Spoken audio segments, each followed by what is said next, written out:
Hello and welcome to Villars sur Orléans in Switzerland for the second Lead World Cup of the year. My name is Matt Groom and I'm joined by Malik Talem, who is Canadian head coach, one of the most experienced members on the circuit.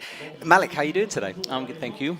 It is excellent to have you because I've never had a coach in the commentary box. I'm looking forward to the insights that you can provide. Yeah, I'm pretty excited for this. It's a different experience for me for sure. And we'll see, it's a different view from up here.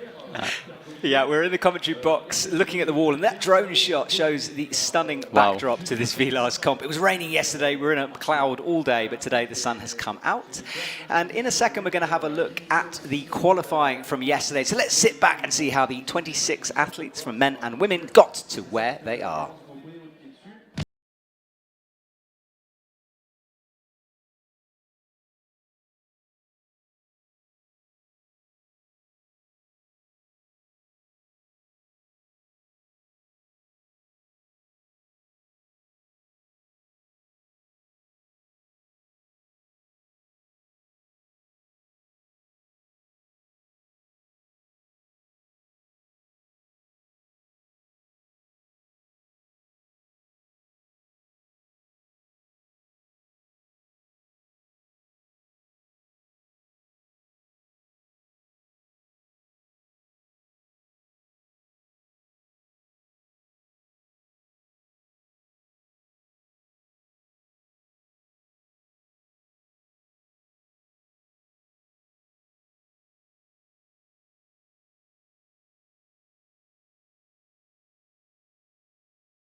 top 26. For the men, Great Britain's Toby Roberts is through in third, and in fourth is Yoshiyuki Ogata, the Japanese athlete starting to look more comfortable on a rope. Austria's Nikolai Uznik had a much better result than in Innsbruck and is through in 13th. And for Israel, Yuval Shemeler claimed the last place, the Ninja Warrior returning to the IFSC with a bang in his second comp of the year. So that was the story of the qualifying round. And Malik, we heard Jane there talking about the Olympics, and obviously it's coming up. How much of a focus is that for the athletes and yourself as a coach? I think it's the main focus for almost everybody. I don't know if you ask anyone down there, do you want to go for it? They're going to say yes for sure. And the road to it, it's pretty interesting. Of course, there's multiple ways you can qualify for lead and bouldering. It's a combined event. And the top 3 from the World Championships will qualify first. After that, there will be continental events where each continent will have an event from October to December, basically, and one spot for each event is given out. And then after that, there is what's called the OQS, which is the Olympic Qualifying Series. The dates are still getting finalized, but most probably around April they will start. There will be 3 events in 3 different places, and a ranking from all 3 will give 7 spots theoretically. I think it'll end up being more like 10 because of a couple of other rules. That'll give the 20 athletes moving into the Olympics. So basically for the OQS, the combined ranking from the season at the end of the year, so in December, there will be a combined ranking which is based on results from 3 Boulder World Cups and 3 Lead World Cups, with the World Championship combined ranking, and the continental events can replace your worst event. You need to have 1 boulder and 1 lead to have a combined ranking, and that can happen by either going to 1 Lead World Cup and 1 Boulder World Cup, or you can choose to go to 1 Boulder World Cup and the World Championship in combined, and the World Championship would replace the idea of a Lead World Cup, and then you can have a ranking. So glad you said that, because we've got some athletes, for example, Oriane Berton, we're seeing here first time on a lead rope. So athletes are sort of picking and choosing some events. Yes, I think the coaches will have a lot of input on that, depending on which federation we're talking about. And I don't think Oriane will do another Lead World Cup, to be honest, because she doesn't need to. She has a really good boulder ranking. So if she just gets this one event, she's pretty much guaranteed a spot in the OQS, and then of course she's going to aim for qualifying through the World Championships first and the Continental event if she gets unlucky.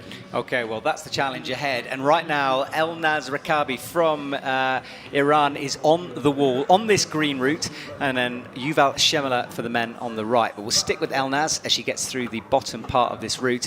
And Malik, both of us looked at these routes before. Have you got any idea of kind of the style of these routes just by a visual inspection? There's a couple of really committing moves. We just saw the big cross by Yuval. A few bouldering moves, and we saw that in the style yesterday as well.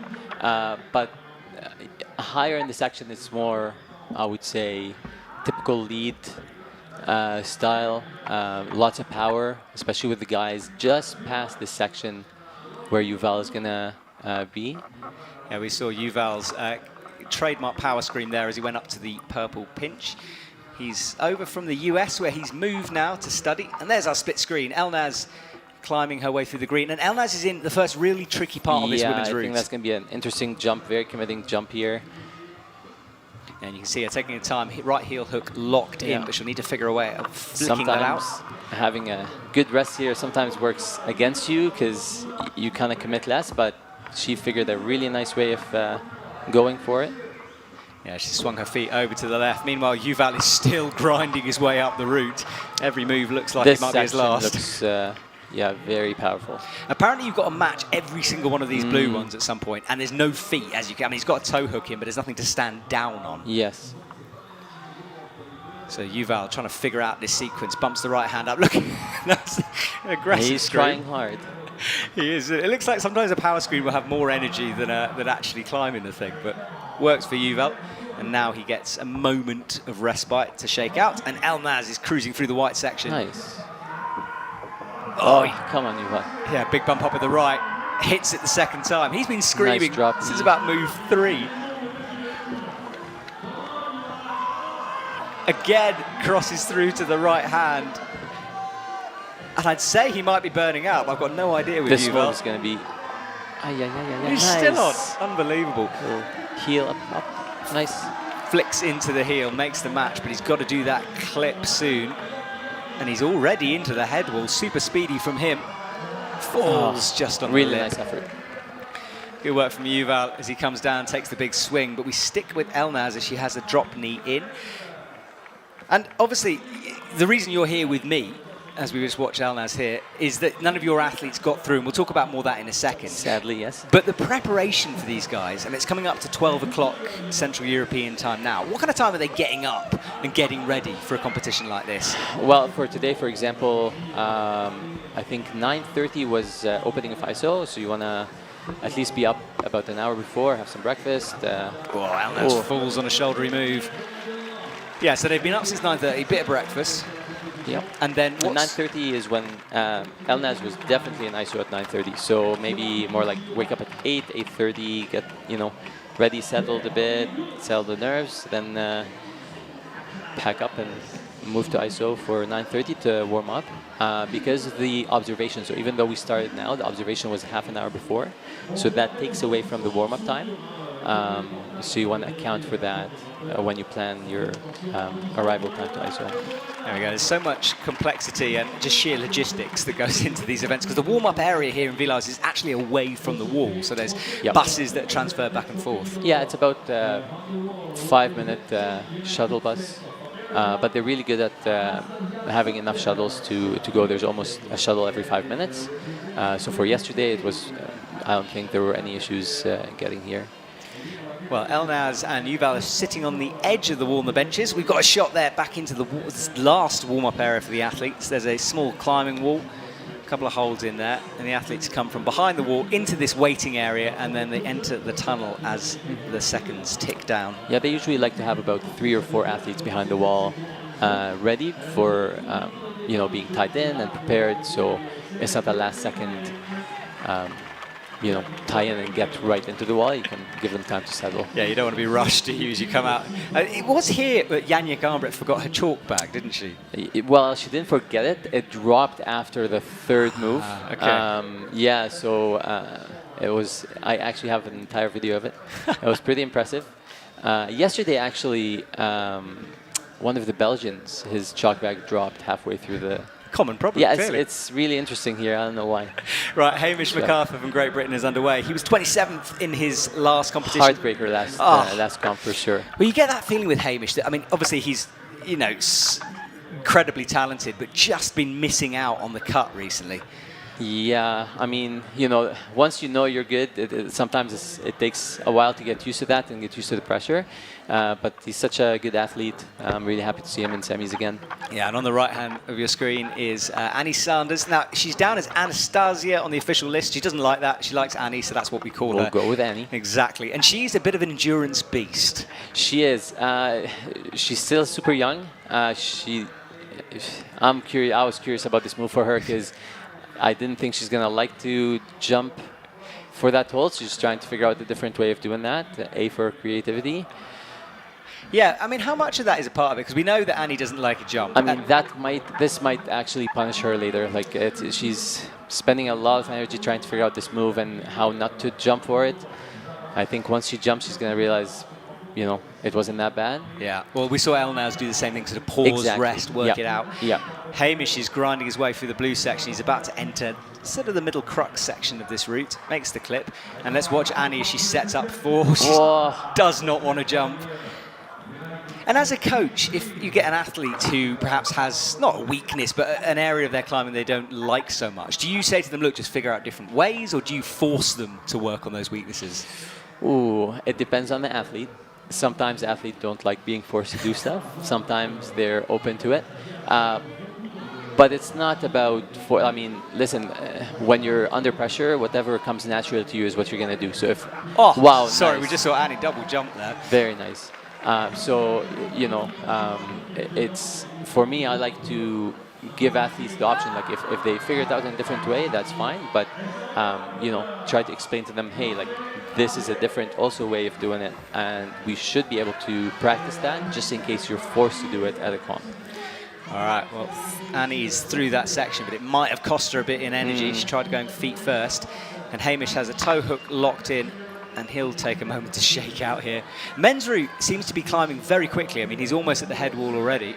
Yes. A couple of minutes in. We haven't got a clock for the semi-finals, clock for the finals. We'll let you know if time becomes an issue, but I don't think it will on routes like this. See the different styles between Hamish and Annie.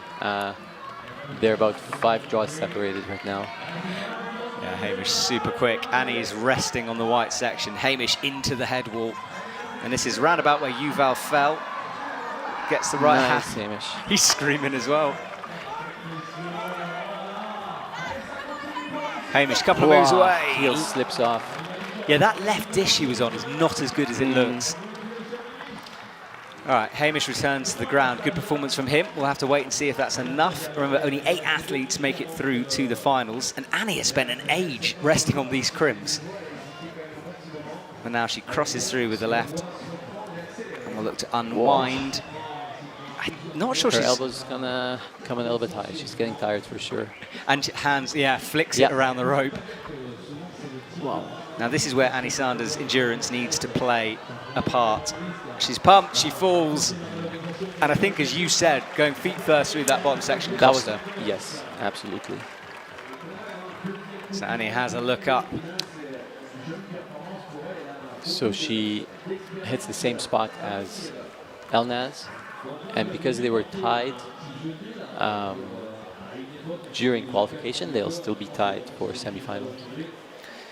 All right, well, Annie's comp for the moment is done. We'll have to wait and see. Hamish is waiting on the left, having a chat to himself, and Lena, our photographer. You'll see a sec as we walk over. Our camera follows. There's Hamish. I think he'll be happy with that climb. It was a good performance. Hamish looks in fine form at the moment. Looks lean, strong. Climbed smoothly yesterday, and Annie turns back towards the wall. Quite a private person is Annie. I know her well, and yet she has that. She is 15. Yes, like exactly. She's 15. She's 15. You know, I think she'll need time to feel comfortable around everybody else. Yeah, we've kind of met through a couple training sessions around Innsbruck. She seems super nice, but definitely shy. We spoke with her mom a little bit more than her. Yeah, I know her mum very well. We kind of give each other the raised eyebrows through competitions because her mum travels the world as much as everyone on the circuit does. You know, at 15, you need that parental figure there. For sure. Now we're having a look at the women's, the sort of middle part of the women's, that big purplish, I don't know what colour it's called, that pink volume that characterises this wall. Yes. It's a route setters love to play with. Well, we've got 2 athletes done. If you're just joining us, welcome to Villars sur Orlon in Switzerland. My name is Matt Groom. I'm here with Malik Talem, who is the head coach of Canada. And, of course, a couple of other athletes under your wing as well. Jenya, of course. Yeah, I mean, you know, even on the Canadian team, I'm not the personal coach of every athlete, but I do coach a few of them. And then I do have athletes that either work for me full-time or just come for a few sessions from time to time. And Jenya is, I coach Jenya full-time. All right, well, coming on is Marcello Bombardi, old school legend, tends to muscle his way through routes. And then on the right is Salt Sat from Korea. And it was good to see Marcello qualify. He climbed fairly early yesterday and then had to wait around. But nice to see him there. And Sol Sa, with hardly any hesitation, gets on the wall. It was a very long day yesterday, for sure. It was. I've never been so damp in my life. I was shivering, and then by the end of it, it was... But, I mean, we laugh about it. We weren't climbing, but it was tricky for the athletes for the conditions. Athletes, yes, absolutely, absolutely. And the fog came in from time to time, covered half the wall. I'm not sure the photographers were very happy yesterday. Yes, a lot of... a couple of blown out shots I saw as the clouds came through. But there is a wonderful view here this morning, and the clouds are protecting us from the heat as well, so pretty perfect conditions.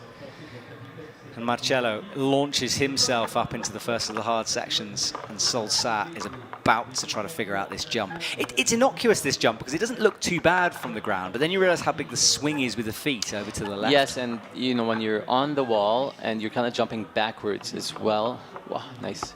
Yeah, straight you know, it's more like a commitment test than a difficulty test. Yeah, I feel like the route setters have a couple of tricks, and that's one of the ones they use sometimes. You know, an early move that you don't want to fall on. Yeah, and if you look at the time that Solsa took to actually commit to this jump compared to Elnaz and Annie, you know, she committed way earlier. So we'll see if that kind of gives her an advantage up higher. Solsa has a chance of a personal best here. Her previous score has been 12th. She could do better if she makes it through. And no real pause from Solsa. Got that jump done quickly. And Marcello is about to enter the physical part of this route into the crimp first of all, and then we'll bump towards the sloper. Up he goes, into the pinch, cuts loose, swings the right foot around, and now he looks solid. And Solsa, of course, big of that Korean team that have really come on in recent years. There are stars in that squad. Absolutely. And they're prepping for the next World Champs, I guess, after next year. So yeah, World Champs will be in Korea. Oh, Seoul. I'm sure they want to have really good performances from their athletes. Yeah, and there's the youth coming up as well after the World Champs in Korea. That's correct, yeah. So Solsa had a little foot swap, settled herself. Marcello, great shot from the wall as he grimaces his way through. That's such an awkward high toe hook. Wow. Sol falls, similar place. Yeah. So by now we've worked out a little bit. We have an early women's crux. Well, an easy-ish jump if you figure it out, then a definite crux about halfway through. Marcello falls. I think that was one too many powerful moves for Marcello. Yeah, he is down and done, and I'm not sure that's going to be enough for the finals for him. Solsa unties. I always think it's unfair they make the athletes untie their own ropes. Because they have to use a figure of 8 knot, which tends to lock up. Yep. I think they should have a volunteer do that. They're maybe. pretty soft catches normally, so it's okay. Yeah. All right, well, Sol goes to the side area by the speed wall, and the speed finals qualifying and practice will all take place on Sunday, which is a nice change of pace, actually. We get the lead done today. It's all finished, and then we return for speed tomorrow. Solsa swaps those shoes around, flip-flops on. Marcello undoes the knot. And he continues. So Canada is one of those teams. You guys, unfortunately, don't have a World Cup, and therefore you're on the road for most of the time. We are. It must be exhausting. Yeah, I mean, I was lucky to be able to go home for a little bit of just change of pace last week after Innsbruck. I went home for a week. Which, if I didn't, I would have been in Europe for 2.5 months. So now I'm here till mid-August in a carry-on bag only. Really? Yeah. Yeah, I do the same. I've had one too many bags lost. Yeah. You know, the one time I actually forgot my only bag in Germany just before COVID and was stuck at Jenny's place for a year and a half. No way, really? Because COVID, like, everything got shut down. So I... Just hand luggage for a year and a half. Those boxes, Malik, must have been interesting. I don't want to know. All right, well, we're waiting for the next athlete. This is one of our judges at the front. And thank you to all the organisers for putting on this comp as usual. We return to Villars every year. And we had the paraclimbing comp last weekend. And if you're watching this on YouTube, well, you'll be in an area that isn't restricted, but the paraclimbing comp is free anywhere in the world. So do go and watch that. It's a brilliant event. Lots of incredible climbing, and it was a lot of fun last weekend. So I would recommend that if you haven't had your fill of comp climbing yet. All right, next up is going to be Hélène Janicourt from France and Jules Marchland from France as well. Now, Team France, we've got the stats of how many athletes have come through, and Team France are right up there. As a coach, a program like that, you must appreciate how hard it is to develop that and to continue it. Yeah, I mean, the French have a really long history, and they have all. If you look at how many setters, IFSC setters there are, I think the max number per federation is the French. They have excellent setters. I try to bring them to Canada from time to time. But it's a huge advantage to have a setting team that is at that high level. They climb hard. They understand their level. They're at events all the time, and that is definitely a big part. Remy, for example, he was a coach for a long time, and now he's one of the setters. So a lot of these tests, I think they get those tests all the time during training in France. So. Well, I mean, we were looking at Hélène Génicourt. She, of course, was an IFSC route setter before flicking back into athlete very mode. interesting path right now for her. I remember her saying, look, I was doing all the moves in the things I was setting, so I thought, why can't I still compete? And boy, has she done well. Finals in Innsbruck, had an early slip. But yes, yesterday was a little bit of a heartbreaker on the first route for her, and she kind of kept it together for the next one and made it through, and that was nice to I was see. Very impressed with her mental game, because occasionally it looks like she gets in her own head, but yesterday she really pulled it back from the brink. And Jules with the campus move. Yeah, and he's, again, really fast. I think all the men have seen how physical the bottom part of this route is and just want to get it done as fast as possible. Really awkward left toe, though. Went away from Marcello's crossing, matching and crossing on that, and he just bumped the left hand instead. All right, Jules comes into the physical bit. We're going to see some gurning going on there. Right foot up nice and high, matches, and he'll make this clip we should do from down here. And Hélène resting, she made it through the jump nice and smoothly. And it must be not, I mean, it's a part of your skill set, but for Hélène, she'll know that jumps like that tend to not be too hard, but you just have to go for it. I mean, she set them herself. Yes, but when you're, in the hot seat, sometimes it's a lot harder to commit when it's you on the wall. Yeah, absolutely. All right, well, Jules is cruising. Yeah, he really is. Resting, nice. No power screens from him. But these moves burn you out. The feet are terrible. He's just on smears. And we should point something out here. You can see by his right elbow there's a little bit of blue. Now that is a screw-on bit of no textured surface. It's also used in the women's route, and I've never seen, well, the route, no one has seen it before. It's brand new for this comp.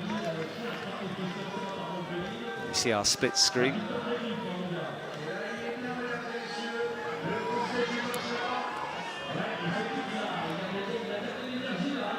Hélène. So let's see if Hélène does anything different here from the other three that we've seen. Yeah, well, she makes the left hand, but this shoulder move is powerful. Nice. Match there somehow.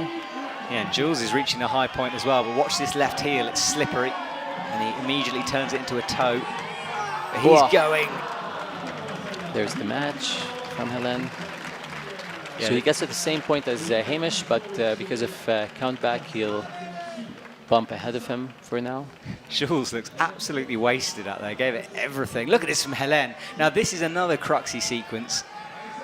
And you kind of go under the roof and then have to go back towards the left. Oh, she's getting pumped though. She is, look at those elbows. There we go. When we say elbows, Malik, what are we actually talking about when we say that? Well, we call that chicken wings. Basically, ideally you want your elbow underneath, like you want to pull straight from the best edge on the hold with your fingers and draw a straight line straight down to your elbow. So normally that'll be a little bit lower from where she's at, but she's fighting through right now. Yeah, great endurance from Hélène as she drops towards the left. She competed in a lot of boulder events as well. And finally slips, but good performance from her. 3/4 of the way up that route, just before the headwalk. And I'll have to wait and see for her score. All right, well, Team France will leave the stage together, and we have another member of Team France on next, in Oriane Berton, and then our first Japanese athlete of the afternoon. And then what happened? Oh, look at that shot. That is Villars. We're up on the mountains. Aigle is down below. Chamonix is off towards the left, where we'll be driving over the mountains for the next World Cup. Geneva Lake on the right-hand side, behind that hill skyline you can see. And it's a funny old place, this Villars, isn't it, Malik? It's lovely to come to, but it's a weird little village. Very memorable every time, though. Sort of perched in the middle of nowhere. Yes. It's this eagle's nest. Yeah, the first time coming here, it's I think I took the bus and just up through the mountains and winding roads, and couldn't tell if I was going to the right place, to be honest. Yes, exactly. To drive upwards towards nothing. Yep. right, so the athletes get ready and get their kit together. Usually this is backstage. I quite like seeing their after comp prep.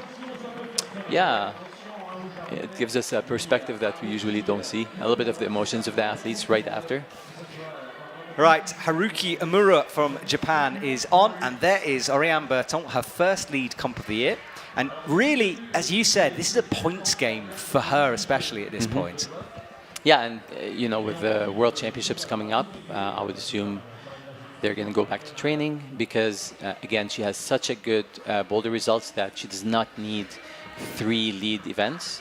1 is enough for the OQS, and I'm sure they're aiming to qualify before that. Right, so Haruki prepares himself. He gets ready.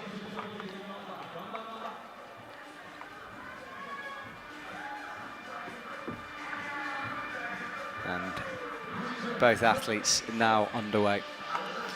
So Oriane smooth through the first bit. And Haruki, part of this Japanese squad and very new to IFSC climbing. Yeah, this is his first lead World Cup.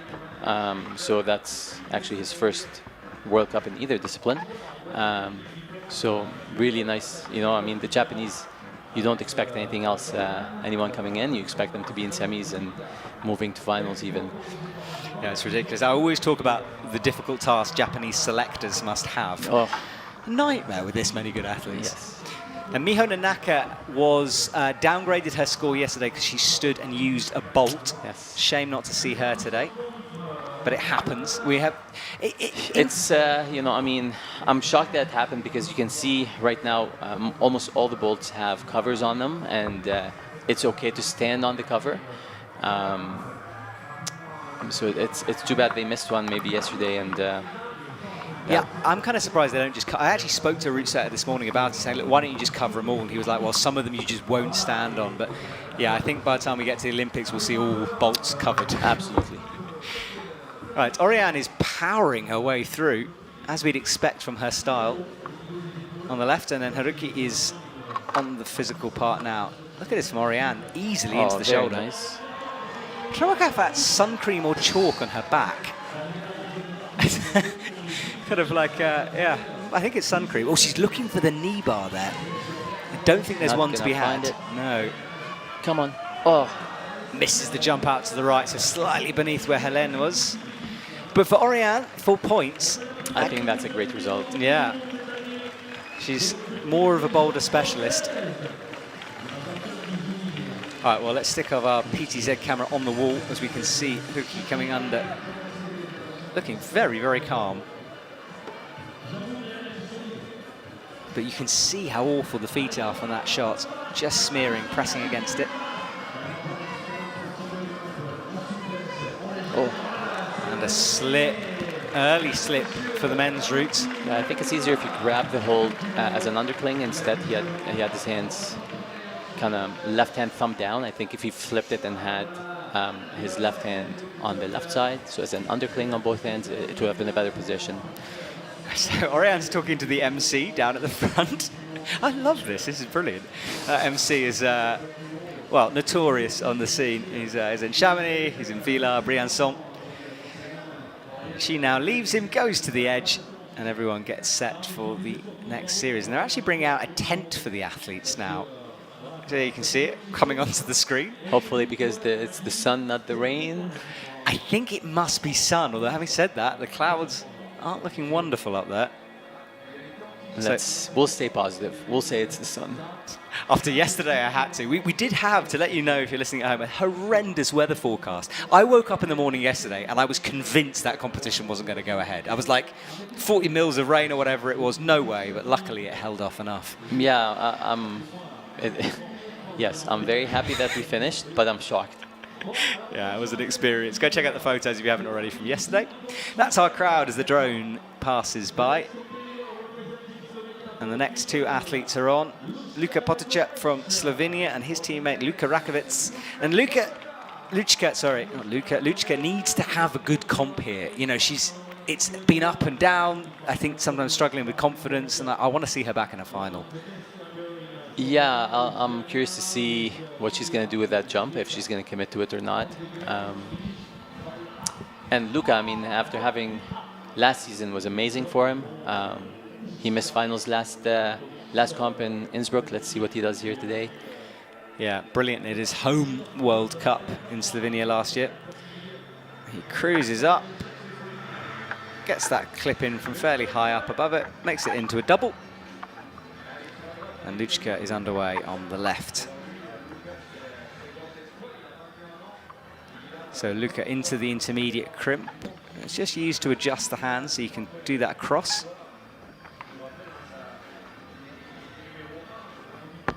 Reaches himself through and clips in. And Malik, usually when you have an athlete in the competition at this stage, are you backstage in the isolation area or are you out front watching and cheering? No, so basically the day will start with them in ISO. And depending, like I'm the only coach for the team. So I would leave ISO at the start of the competition to watch the rest of the athletes, make sure, you know, like the judging is fine. We don't need to do any appeals or anything like this. Most of the time, Lučka almost missed that. Wow. Yeah, it was unlocking those toes caused the swing. Kind of a half commitment from her there, but she made it work. Yeah. Okay, so you're out front, you're cheering at the athletes, but you can't obviously shout beat her up at them, can you? You cannot shout, no, absolutely not. In qualification you can, because it's non-ISO, so you can communicate with the athletes. It's usually more for confidence than telling them, you know, the sequence. Once you're up there, it's really hard. Unless you're like really used to the athlete and they're used to you, sometimes that could work. But usually it's just cheering, you know, especially if it's like a hard move, they need commitment. Hearing the voice sometimes of the coach definitely helps. All right, well, the athletes, no falls yet, but both of them starting to enter the crux. Lučka climbing a little slower, and as we expect by now, Luka is on a bit of a speed sesh on the left of your screen. There we go, better foot positioning here. He had his foot way high earlier. So this is where we've seen a few different hand movements from the men. Yeah, so that's what I meant there. He grabbed it both as an undercling. And that is a better position for the next move. Yeah, into that slopey pinch up to the left. And he approaches the head wall. Lučka is on the first real cruxy move here, out to the shoulder. She holds it well.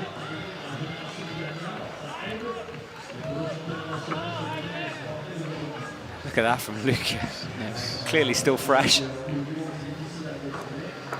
It's a long clip, that. If I saw that on a lead route, I'd be worried about the run-out potential. The athletes obviously never really think about the big falls. Yeah, you want to trust that the players are super confident and kind of understand what they need to do. So Lučka with the heel in. This is hard though now. She has to unlock it and bumps it into her toe. And look at Luka as well. Lučka falls. Luka is on the really physical bit, standing on the coping. It's slippy. This is hard. Oh. That bit of metal on camera always looks quite good. And then you see it on the wall and it's tiny. It's not very good for sure. And it's metal, so I've slippy. built a wall and I've put this thing like this on my wall, and it's really hard to stand, for sure. Maybe better than nothing, but it's not great because it's metal, it's slippery. Yeah, and it kind of looks like one of those things, well, I'll stand on it, I'll try it. It can sometimes trick the athletes a bit. And that is the coaching area down at the front that Malik was talking about earlier, between the blue and white. That's where the coaches sit, they film, and then the audience stand behind them. And that big open bit at the front is for the judges, and there was tents put up yesterday because of the rain.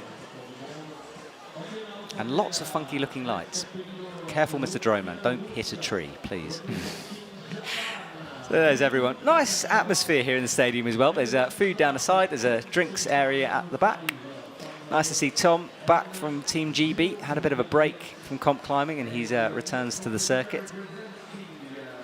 German team down at the front there, Japanese team. And those iPads, you must have hundreds of hours of footage. Yes. I mean, some federations film differently. Some federations like film the entire competition. Some only their own athletes. But this is really good, for example, if there's a judging issue, the athletes then can have, or the coaches can look back and see if there's anything that you can appeal, for example. So I'm sure with Miho yesterday, they did that with the video.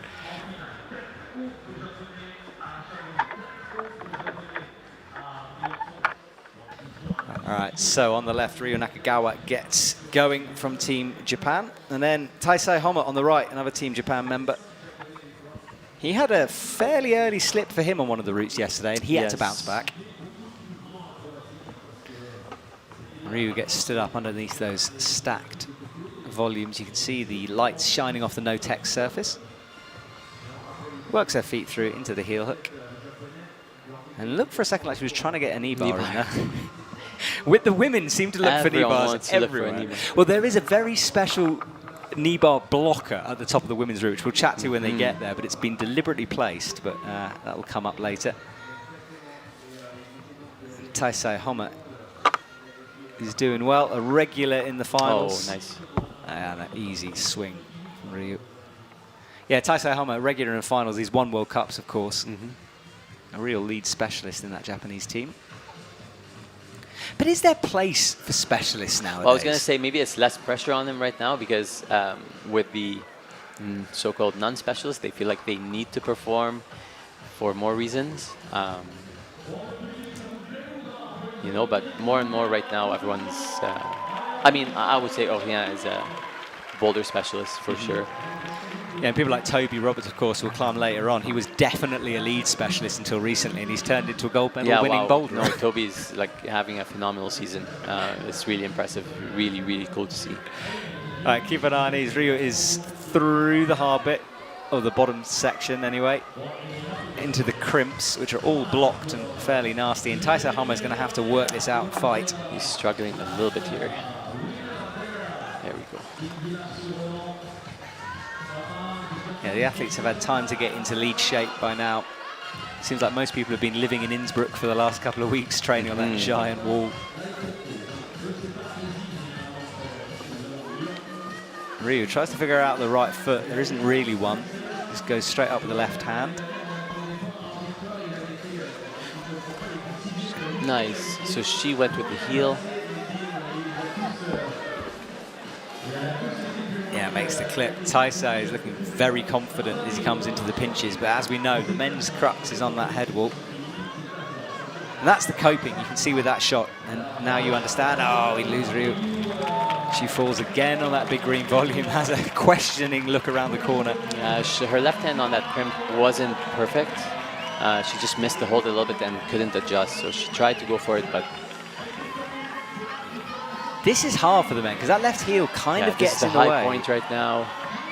He tries to stand on the coping, drops the foot, and again, similar kind of thing. It seems like they're getting the left toe or heel kind of stuck, and they can't drive off the right. You can't really push with the heel to go right, like it wants to make you push left. So that's why they switched the toe, just to put more load on the right side. So 2 Japanese athletes done. Will move through. 26 made it through. We're looking for just 8 for tonight's finals.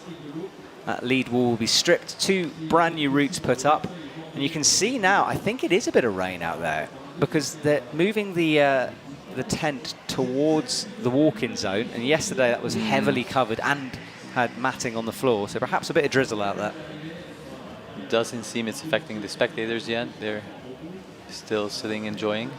Yeah, no umbrellas out yet. I think perhaps just preventative measure. I mean, and it's a good idea. You don't want to Better be ready for sure. Exactly. Drying up a stage is way harder. All right, so you can see on your screen, lead wall on the right, athletes gathering in a little tent on the left, and there's 4 of them now, all chatting about the route. And we do see this in the finals, where the athletes come onto a sofa area after they've climbed, and it's part of my favourite point. I almost want a cheeky microphone in there. Sometimes we get to hear what they're saying, and it's so interesting. You know, it's always beta talk, of course, but it's mostly people being like, "I had no idea what to do. Like I just jumped." All right, Lucia Dorfel from Germany, her first lead semi-final. Team Germany, another team coming up and through, and then Paul Gempt on the right from France. Paul looked really good yesterday. Yeah, unique style that Paul has. He uses his height so well. Reaches up to the first clip. And Lucia will begin her semi-final on the left. What a moment for her as she pulls on. Paul reaching high, making the clips. And again, as a coach, when you have someone, if you had someone like Paul who has very different style, do you kind of look at an athlete like that and you go, wow, this is different, this is interesting, how can I sort of improve his skills? Like, do you try to work with the athlete's body shape and Yeah, and I mean, style? there's no. I mean, if you only have one style, one way of coaching or every athlete, you're not going to be a very successful coach. Well, we talk about styles. Paul went the Wow, 360 method, nice. which is I the think the intended. root setters are very happy seeing that. And he found a knee bar, and that's what he does. He just sees things a little differently. Yeah, I mean, you know, you want to climb to the best of your own abilities. That's the goal, I think, of every athlete. And Paul has different abilities than others, and he should be able to use that. Yeah, skillful climber. Well, we'll keep an eye on him. Sia has made that jump pretty easily, very confident from her. Steps through. Yeah, I wasn't sure. No, I wasn't sure if everyone's gonna, you know, if that jump is gonna be like a blocking move for anybody, but it seems fine. Maybe the fact that everyone's been bouldering also. Yes, that's true. It's a good point. I mean, the setters told me they expected to lose a couple on that jump. But as we progress through, I think as the athletes maybe are a bit more experienced towards the bottom half, I don't think that's going to be a problem. Yeah, I'd be surprised now if anyone falls on that. We've cursed it now, though, Malik. Everyone's going now. Gotta make the root setters happy. Yeah. Oh, wow. This is it. Look at that A high. heel toe cam there with the... Oh, yes. So everyone else was standing on the volume. Now he's he got a volume, but with a toe hook on where he has his hand now. Very creative. It is creative, and it makes him great to watch, but he's having to fight too. And this might be a little bit harder for a taller athlete here with those moves, because it's like a lot of compression. Yeah, breathing hard as he shakes out. Sia makes the shoulder move. Crosses through, but she's ignoring that clip at the moment, which is usually a sign that they might be getting a bit pumped. She's going to need to... Oh, that's awkward. Nice. She grabs that crimp really well. Big jump though now. And a slip from her. Yeah, I think the pump got to her. Yeah, made the decision to make that clip. And look at that knee, another knee bar in from Paul. And wow. He just, look, he's almost no hand resting. He has got his left hand underneath, but that's using your natural advantages Absolutely. to the full. Yep. And, you know, fine, maybe he doesn't fit into some boxes when you climb. You know, if it's compression moves or tight moves, he'll struggle. But stuff like that, he just has... He is really taking advantage of that right now. He is. He's got the time. He climbed quickly through the bottom. Powerful move up, though. Gets the left toe locked in.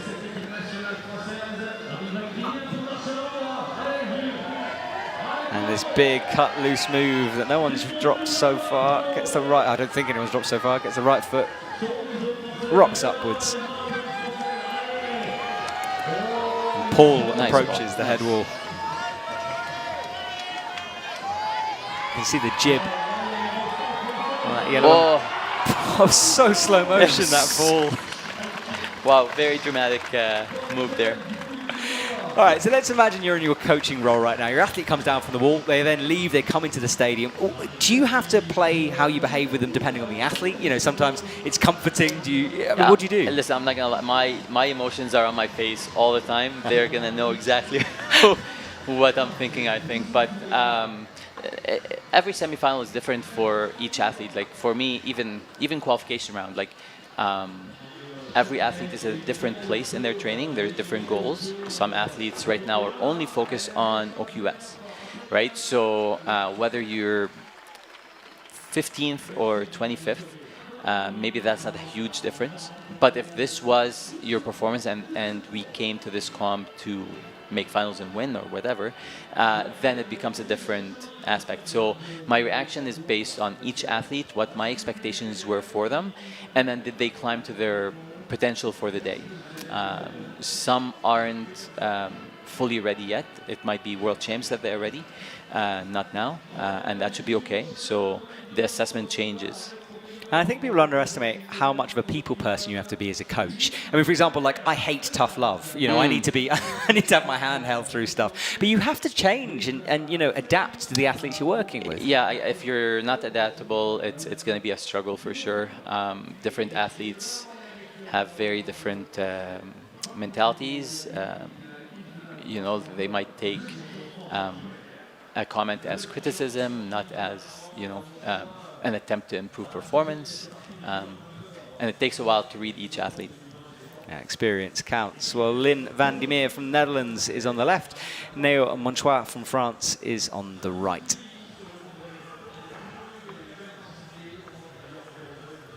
Quickly pulls off the ground into the yellow slopers. And is underway. Coming up to 12:43 at the moment in Switzerland. Hello, if you're joining us from around the world. I hope you're having a good afternoon.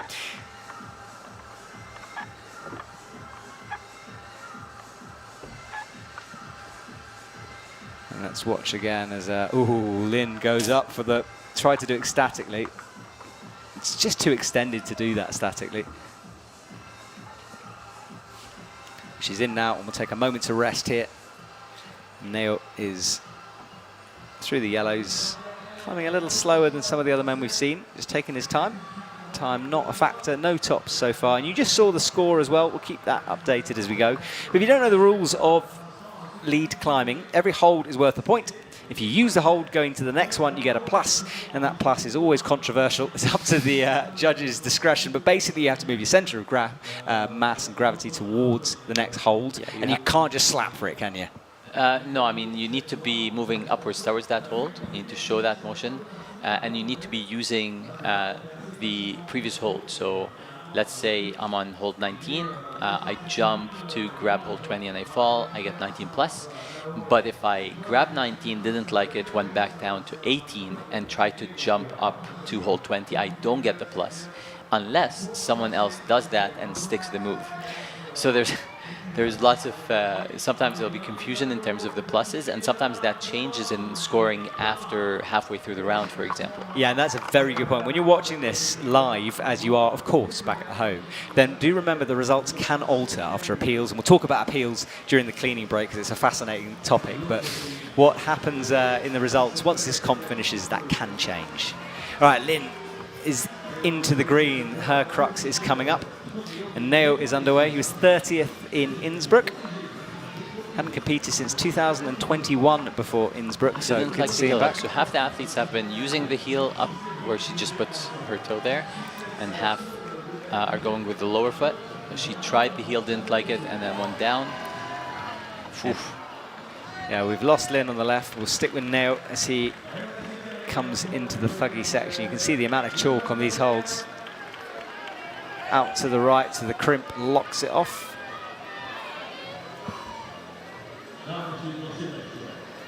And watch Neo fighting his way through. Big power scream up to the pinch. You can see that screw-on bit of plastic on the black volume that's got no texture, and again, it's to prevent a knee bar in there. That was a really nice toe hook. Looking very confident as he comes through, makes the clip, but now he's having to work. Look at the elbows coming up on the right. Nice. From here on, every man has, it looked like a complete battle from here onwards. Left heel up. Pops the heel and goes. I think he was on the way. That should not count as a plus. Speaking of pluses. Okay, why wouldn't that count as a plus? Because he was falling already down. And then as he's like, oh, I'm falling, might as well, you know, make it harder for the judges. So I'm going to raise my hand. So I'm very curious now if they're going to... We will see. Well, we're watching a replay here of Lynn van der Meer. This is where she fell, double hands on the underclink, and she came down. And that was the moment from her. All right, well, coming up towards the halfway point here. 4 athletes to go on both sides before we have our cleaning breaks. It'll signal the halfway point. Behind our drone is the mountain behind Villars, where the ski area is. There's a lift that goes up there. Interesting, they didn't give him 32 even. They gave him 31 plus. Okay, so a different scoring there from Neo, and that might be one the French team are going to appeal, and we will chat about the appeal process, because I love hearing about the appeal process, and we'll talk about that during the cleaning break. All right, next two athletes, get ready. Jesse Grouper, he was in my commentary box in Innsbruck. Brilliant to have him. Of course, I want him to make a final, so I never want to see him again, but it was wonderful having him up here. And then Alana Skusek from Slovenia is on the left. I do think the Slovenian team and the USA team need to have a chat about uniforms, because from a distance, it's very hard to tell. Yes, for sure. I mean, to be honest, even the French this year, it was confusing for a while for me. Yeah. Especially in warm-up, like you're trying to find your own athletes, or you know, and you need like a cowbell around their necks just in case, so you don't lose them. Yeah, during quali there was well, I think we had 150 plus athletes for each side registered yesterday. Some of our athletes warm up in last year's jersey, which was black, and Mejdi and Victor have the same like haircut right now. So a couple of times I almost went to Mejdi and be like, hey, like, why are you warming up so early? I'm glad you make that mistake. I occasionally do that during a semi-final boulder round as well, so I'm glad I'm not the only one. All right, Jesse Grouper has doubled up. There's not two of him, but there we go. Jesse is heel hooking his way through the yellow volumes. I'm sure the cameraman also got confused by the jerseys. That's why. Yes, exactly. That's the reason, must be. I mean, it is confusing when you look at it. All right, Jesse did a lot of the boulder comps this year, but he's another one trying to break through, just being a specialist into the boulder. Big swing there from Lana Skusek. Gets the drop knee in as well. I mean, you can't really blame Jesse for wanting to do the boulders. Everyone's going to test their chances to qualify for the Olympics for sure. Yeah, absolutely. He's one who could, if he just ups that boulder game a bit over the next couple of months. He's such a good lead climber. Yeah, I mean, it's for the US team, it's going to be really hard to find the 5 athletes that you want to choose to go. The nice thing is, you know, he has a chance with the OQS, so he just needs to beat out a couple of other athletes in terms of the ranking, and then he kind of controls his destiny with that. Lana Skusek's best result in a World Cup was 7th, so she has another opportunity to improve on that. And Jesse with a rather unique rest down there on the crimps. Paul had a knee bar shoved in on the left, but Jesse showing off how strong his fingers are. Shakes out. Lana crosses underneath. Wow. Nearly lost it there.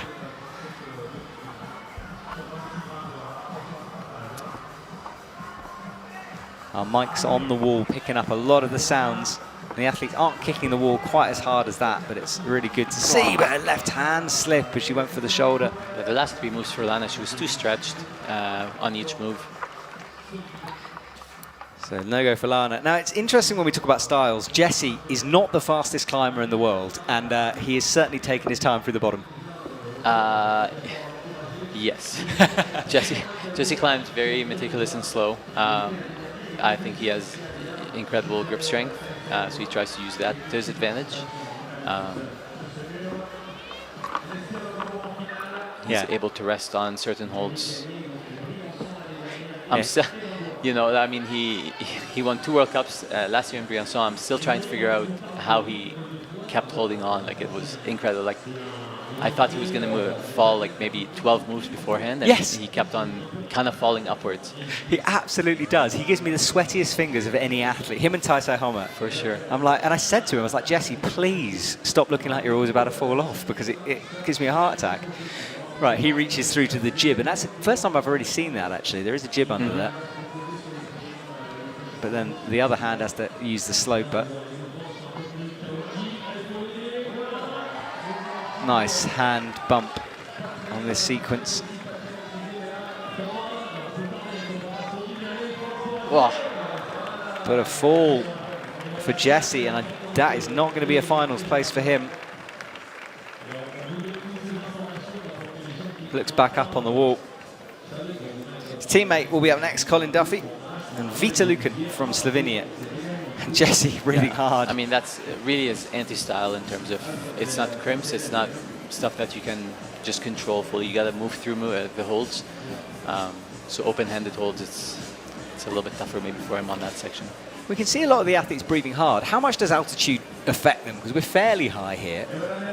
Is it something you need to get used to as an athlete? Do you acclimatize your athletes? We don't really have time to do that, right? I mean, 10 days ago we were in Innsbruck, and most of them stayed in Innsbruck to train. It's a lot harder to kind of train here, more expensive, to be honest. Yes, Swiss gyms. Yeah. You know, but I mean, Vale used to always be an issue for sure. It was really hard in Vale, even just walking to the venue. But here, I honestly, we haven't felt it that much. So I don't think. Yeah, and I guess after here to Chamonix, which is a bit higher, they'll be ready at that point. For sure. Whatever. Right, Colin Duffy on the right, and then Vita Lucan on the left. I can't wait to watch her on that shoulder move in the middle.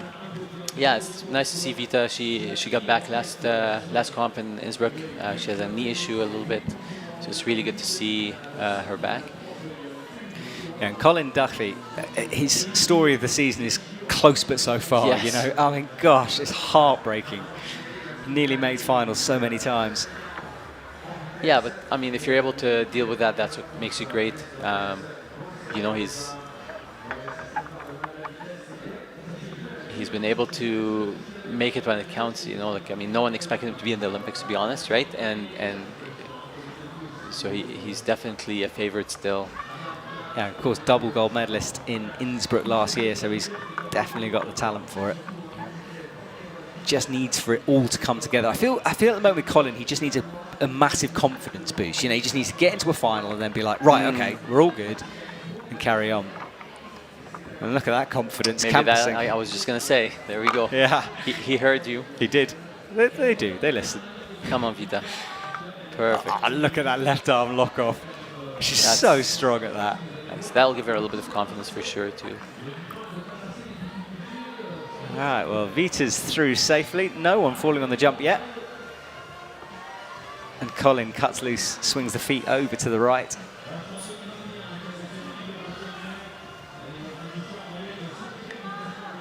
Vita crossing through, makes the clip. And I hope you're enjoying our very nice feeling semi-final here in Villars. Athletes coming out in the opposite order from where they qualified. So out last will be Janja Garnbret and Adam Ondra, two names you might have heard of before. They'll be climbing last here on the wall. I'm still shocked that this is Adam's first time in Villars. Crazy, isn't it? It's his 30th lead World Cup, I think, but first time in Villars. He'll be in action in about an hour or so. Vita blows the chalk from her hands as she makes the cross underneath. That's what she's holding on to. Horrible holds, all blocked. And Colin has very calmly just been powering through here. Now that's the knee bar that I think Paul got in, and that's where he had this big shakeout. Yep. The difference it's in height, not fitting right now. Yeah. Wow, Vita. Look at that power from Vita Luca. This is the move I wanted to see her on. That left hand blocked, crosses through. Flip that hand, nice shake. Hasn't made the clip yet, now reaches back under. And Colin will do a thuggy move left. He has this Colin's TikTok climbing really swing. confidently though. You know, like think of how many times his feet got loose. Very calm. Yeah, hopefully this is the moment it comes together for Colin. Vita is underneath the roof, and that is actually a good shot to show how overhanging that section is. He's right underneath it. Come on, Vita looks fresh still. She does. This is the move though. Can she Don't hold jinx. it? There we go. Nice. Wow. Straight, and doesn't hang around either. Crosses through, and she's right up there in terms of points now. Gets this draw swinging away from her face. Look at Colin as well. He's made it through that move. Vita just bailed on the clip just to get a few points, and I think she's gonna. Yes, there Vita goes. Colin with a very high heel. Now there is an enormous jump at the top of this men's route that could be coming up here. He's a couple of moves away from it though. Resting, looking chill up there. And look, that crimp, tiny. Oh, very nice. Well, Colin is 2 moves away from the top of this lead route for the men. Second to last hold there on your screen. And look how chill he looks. Barely breathing. I mean, he looked the same way the whole route. Really impressive. Yeah, never really a moment. You said cutting loose, but looking in control when he did it. Absolutely, yeah. And he's still up there resting. He had a look down at the time that the athletes can see. It's pointing right up at him. He knows he's got a moment to rest. But this jump is committing. Big fling. Wow, no doubt. Easy from Colin. Bucket jug to finish. You have to quick that final. Quick draw. Very Colin nice. Duffy is our first top of the afternoon. That was a bit of a masterclass from that young man. He was still at school when he did the Olympics. There was a video out. We jokingly... He was still a child. He was still a child. We jokingly talking about him doing school holidays to the Olympics, you know. Like, just... Most people go to a beach. He went to the Olympics. All right, well, Colin, great from him. Still not breathing hard. And there is Josh Larson, Team USA coach. Fist bumping one of an occasional IFSC photographer there, Slobodan, who is actually here on holiday, fun fact. Why not? What else would you do? What else would you do? And there you can see everyone, you think they provide some kind of a chair, but at the moment everyone is down on the concrete, having a few picnics out. There's a boulder mat people are sitting on, I can see. There are the chairs for the athletes at the back.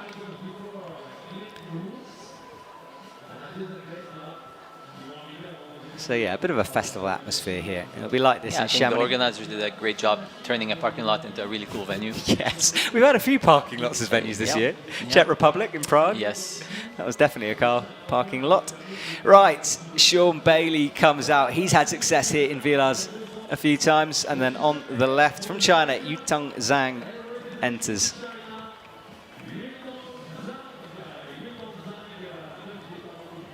Yutong Zhang's best result was second. In Chamonix, I want to say, but I could be wrong. Yeah, we'll check that one. And Sean Bailey, of course, he's won before. Chamonix 2019. There we go. Good knowledge, Malik. I try. So Team China is underway. They're coming through. Watch out for Team China in the speed tomorrow. Very, very strong speed team, challenging the Indonesians for dominance at the moment. Of course, Jilulo, excellent boulderer. She didn't make it through. Well, I don't know if she was actually here, Jilulo. I don't know if I saw her. She was here. So she's not making it through to semis. And look at Sean Bailey there, silhouetted from our drone. He's under the overhang, and it's a good shot to show how steep this wall is. Most lead walls are kind of featured like this. You get a more vertical bit at the bottom and then an overhanging section in the final head wall. But the head wall here in Villars is big, and it's not that vertical. It's still overhanging. Yeah, and it's, I mean, the overhang here starts super early too. It's a little bit shorter. It feels shorter than other World Cup walls. Yeah, occasionally they change walls, but this one stayed the same for a while. All right, Sean Bailey makes the clip off the purple pinch. Bumps into the jibs, cuts loose like Colin did. Sean, certainly a character on the scene. Oh, wow. Wow, that left hand totally missed, and really good recovery. Right, so a bit of a moment from her. And psychologically, again, I mean, as a coach, you deal with psychological stuff, I'd imagine, a bit. Moves like that when you have a moment down low, how do you teach the athletes to sort of put it behind them? Do you have those conversations where you're like, look, you just have to move on? I mean, I don't think she's going to think of like, oh, like, you know, maybe after. Maybe when, like, coming down, she's going to doubt whether that affected her up higher. And maybe that's why she's resting right now. But that's a good exercise of like, okay, you missed it, you made it, you probably exerted a little bit more energy than you should have. So try and get some back by resting a little bit there.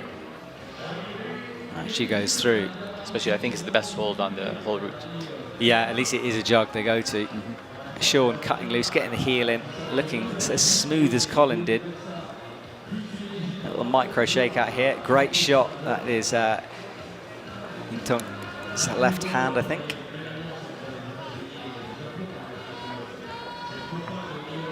You can always hear Team USA shouting lots of "come on, Sean's" from the audience as he enters the crux here. What is he going to do with that right foot? I missed how Colin did this section. You know, I was going to say the same thing. Oh, nice. Oof. Slips, That pushed him. That foot pushed him out a little bit too much. So the foot went up. So his butt kind of came back out of the wall a bit. Yeah, the men's scoreboard, we'll have a look at it during the cleaning break, I think, but it's going to be very close around those holds. There's going to be lots of countbacks. Yeah, countback is when we go to the qualifying round. The athletes have to be on it right from quali. So often we do see countback counting.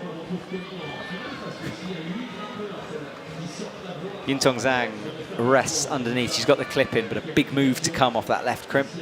Gets it in, and then she's jumping over to the green. Very nice. Yeah, left hand on the jib. Nice and smooth from her so far. Oh, just with the left shoulder. Come on, up, up, up. Snatches through and falls again. So both men and women have a pretty specific cruxy area on their routes.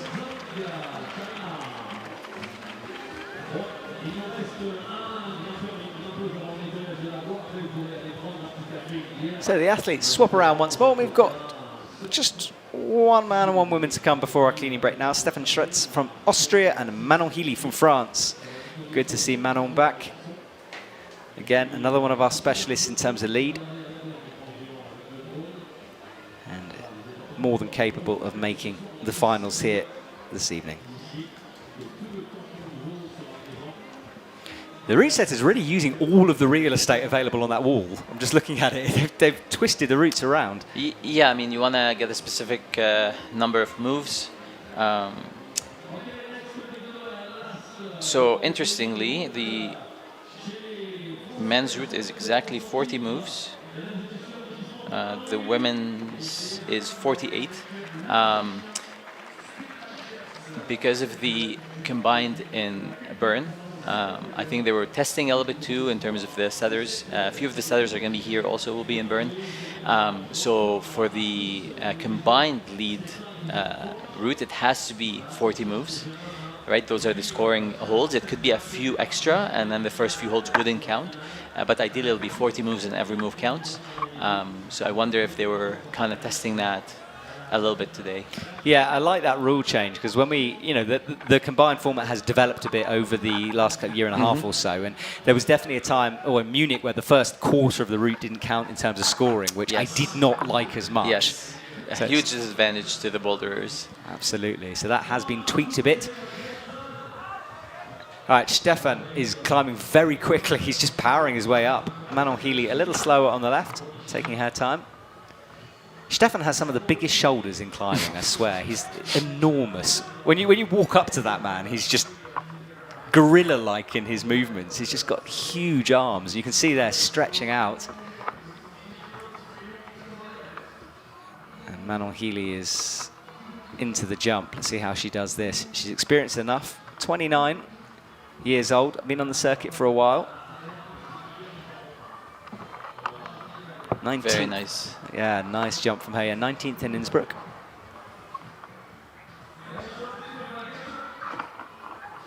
Stefan locks the right really heel. good pace. I like his pace.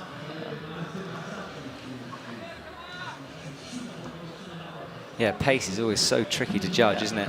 And it also, for me, changes throughout the season. In Innsbruck, we get a lot of people who are more in boulder shape, just climbing everything very, very quickly. And then they tend to slow down as their endurance comes back throughout the season. Well, there, nice. Stefan not really looking for any kind of an E-bar under there, just continues through. He adjusted his feet really nicely. Where Jesse fell, Stefan just adjusted his feet to drop his left foot down to the lower volume, which kept him in a little bit more, where Jesse popped with the feet because they were too high for him. Right, Stefan clips up high, and Manon Healy is working her way towards the crux for the women.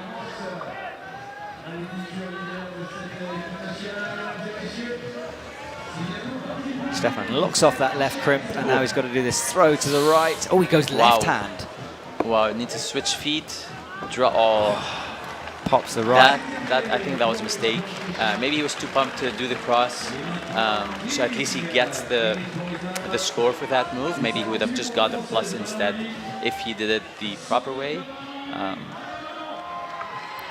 Oh, Manon misses the jump. Wild swing from her as she comes down. All right, well, that signals the halfway point of our competition. We'll check the results in a sec, see who's on the top spot. More athletes to come, of course, as Manon returns to the ground. Real commitment from her on that jump. Yeah, I think her, maybe get a little bit higher, like bend the arms a little bit more. It seemed like her left hand popped as she went with the right hand. When she bent the right hand, it kind of pulled her off the left. All right, well, the route setters are there on front. They'll have a clean, but while they're doing that, let's look at the current scoreboard. Colin Duffy, he's got a top. He's in first place at the moment. His teammate Sean Bailey, Taisai Homer, Luca Pottinger, Jules Marshland, Hamish MacArthur, Neo Monchois, and Stefan Schretz. That is our current top 8. Expect things to change around, though. Paul Gemft out of the finals for sure, as is Yuval Shemela, and everyone else coming after this on the results will not get through, as we can see. But the names still to come, some big ones. Alex Magos, Yufai Pan, and then everyone from Japan down towards the bottom. Masahiro Higuchi, Sarato, of course, the overall boulder champion for 23, down at the very bottom. Adam Ondra, who looked good, a very informed Jakob Schubert, who looked powerful, and then Toby Roberts in the top 3. Yoshiyuki Ogata, and then Satono Yoshida. So that's what's to come. And for the women, Helene Jenicourt climbed high, 34. Puts her in the top spot. Vita Luca, Luka Rakovitz, Yitong Zhang, and Manon Healy, Lucia Dorfel, and Ryu Nakagawa, and Oriane Berton making up our current top 8. Lynn Vandermeer just outside, 28 compared to 29 plus. That's the difference at the moment for the finals. Lana Skusek after that in 10th. And then again, we start to see the athletes to come. Annie Sanders will be out. Elnaz not making it. Good to see her though in Seoul Sat. And then big names coming up. And Suki Tani, that young athlete coming through. Mia Krampel from Slovenia can pull out moments of magic. Molly Thompson-Smith on her comeback from injury.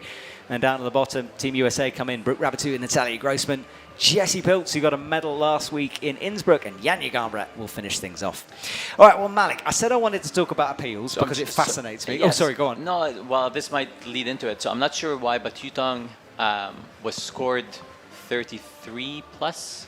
Now she's on 31. So I'm not sure if she had a 33, now she scored 31. Okay, well, explain this a bit, because sometimes it could be a judge making a decision, but often you guys, you coaches, you're appealing things as the competition goes, and that's almost part of your job, is to look at other people climbing, see where they might have made something that can be used after. So what is an appeal, first of all? So appeal is something that an athlete who's just, usually in bouldering you can appeal as an athlete if you're on the mat, but mostly it's coaches that kind of think the judging wasn't done fairly to their athlete or to another athlete. So there's 2 types of appeals you can do. You can do an appeal for your own athlete, or you can do what we call a negative appeal, which is against another athlete from another federation. And that's just saying that this athlete wasn't judged based on the rules. The rule says that you have to. So I really don't know what happened with Yutong, but let's say Yutong went on a bolt, right, with her foot or something. Then I would appeal that her score should stop there, wherever she had that hold, because of the fact that she used something she shouldn't have used. Okay. Or what I'm assuming, I can't remember now, I'm sorry, I apologize, but it could be that she didn't clip, let's say, the draw, and the only possible spot to clip was from hold 31. So it would be her last move. Okay, so you see something you think needs to be appealed, you fill in a form, and then you give it to the judge and hope for the best? Yeah, I mean, you fill a form, but you have to reference a specific rule in the rule book, and the rule book is really long now. Yes, it is. Compared to, I think, like, I was talking to one of the IFSC officials, and he was talking about, back in the 90s where the rule book was 4 pages. I think it's like 80 pages now. So you have to reference a specific rule. You have to do it like immediately, depending on the situation. If it's a scenario where the athlete needs to climb again, in lead, that doesn't happen very often. It could be that, hey, the belayer pulled them tight, let's say, and affected their, it impeded their movement, so we can appeal that. Or if there's like a technical wet hold or a hold that spun or something like this. In bouldering, there's more scenarios where it could affect a climber getting back on the wall, so you have to do it within a 5-minute period where they're resting. But if it's just a scoring change, then you can do it until the results are official. They have 5 minutes past that. So at the end of the competition, there's usually there was an info board. Now it's on the IFSC official WhatsApp group chat that they would post the results and say, here are the results. We have 5 minutes to appeal. And then you have time to place your appeal, say, okay, I think my athlete should have given the plus. You can see that he used hold 22 and going to hold 23, so he should get 22 plus. Then they would look at the video in the back of the athlete climbing. This would be the jury president. And then they either agree with you or not. If they disagree, then you lose your appeal. And if they agree, then they would change the scoring. And then either way, they would publish the results and say, okay, like results are final. If any change in scoring happened, then those 5 minutes kind of restart, just in case another federation has a different appeal. But you cannot appeal against a decision based on an appeal. So if I appeal that, hey, like, my athlete got, again, we said 22 plus, okay, fine. You can't go ahead after that and appeal against this. No, he shouldn't have got this, and it's final. So you can't appeal an appeal? Exactly. Okay. You can't appeal against an appeal decision. So someone like yourself, and you said you're the only coach for Canada, that's a lot, because some teams have multiple coaches, and they can, some of them can concentrate on filming, some can concentrate on appeal. You have to do everything. Yeah. It's tough. But it must be tough. It is. I mean, it is. Sometimes you rely on other coaches. That's why the tablets are really important, because you can replay a lot of stuff. You look at, I have a few coaches that I would trust with more information. I would ask for their opinion. If I have athletes that are not in the round and they're watching, I'd ask if they saw anything, what their opinion was. My first World Cup actually was 2015 in Toronto. We had 31 Canadian athletes competing. This used to be when the quotas were a little bit different. So we had 31 athletes. At one point, I had 8 of the 10 athletes. It was a bouldering World Cup in Toronto. I had 8 athletes climbing at the same time. And the Wi-Fi went down. So, so trying to even take a look at all of that so that was a very good learning experience for me. Well, thank you for explaining that. And it is worth pointing out the judges get access to every camera angle we have. They get the access from the Obsessed media crew who run the media at the events. They get judges' angles. They get everything. And they are very... They take it seriously. Now, we're going to have a look at Colin Duffy, how he got through, because we missed this move. I certainly missed it. That's already passed. It's a bit higher than what we wanted to see, but let's watch his top. This is his top, this huge jump. He had himself set up, but this is definitely worth watching, because this is a good moment. He took his time, rested his way through it, really set himself up. Shaking out with that right hand. He knew it was a big move. He knew he had time. And this is the only top that we've seen so far. Of course, lots of athletes to come, so I have a feeling there'll be a few more for the men. Colin just shaking out easily into the right hand, and he got set up for this jump. Look how high his feet go, swinging around. Actually, he didn't go that high. It was only the angle I was at. Made the clip. And I think now we're hopefully going to have a look at the move we missed, which was how he got to that dish through the head wall section. Let's check it out. Oh, we'll maybe see it later, but right now we're going to wait as our next athlete's out. Mattia Pozzi from Austria, she will come. And Nikolai Uznik is out and about. He'll be climbing, and this will be his personal best.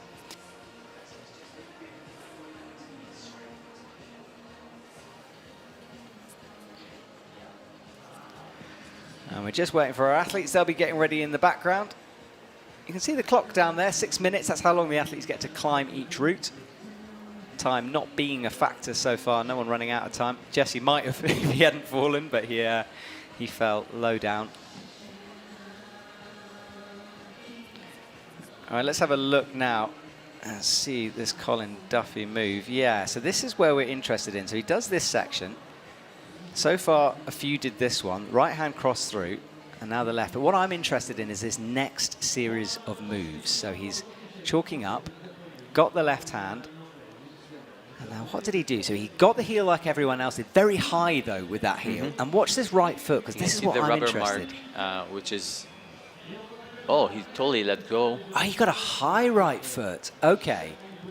Now, when Colin did that, it looked super easy, but everyone has struggled to bring that right foot up. Yeah, so Sean thought of getting his right foot up, but he kept his heel and he had his foot on the crimp, whereas Colin fully let go and got his foot way up. That's really nice. Yeah, that was good to see again, because I certainly missed that on the broadcast. And that high splits move, I saw that because I winced, and then he clipped it in. And from then on, he was just... Colin seemed to be on a different level this afternoon. He looked super relaxed the whole route through. Very confident, very relaxed. Yes, very impressive, right? And we're seeing this in slow motion all the way as he gets to the top. And we're just waiting. The route has been cleaned, and once again, I think we'll see this.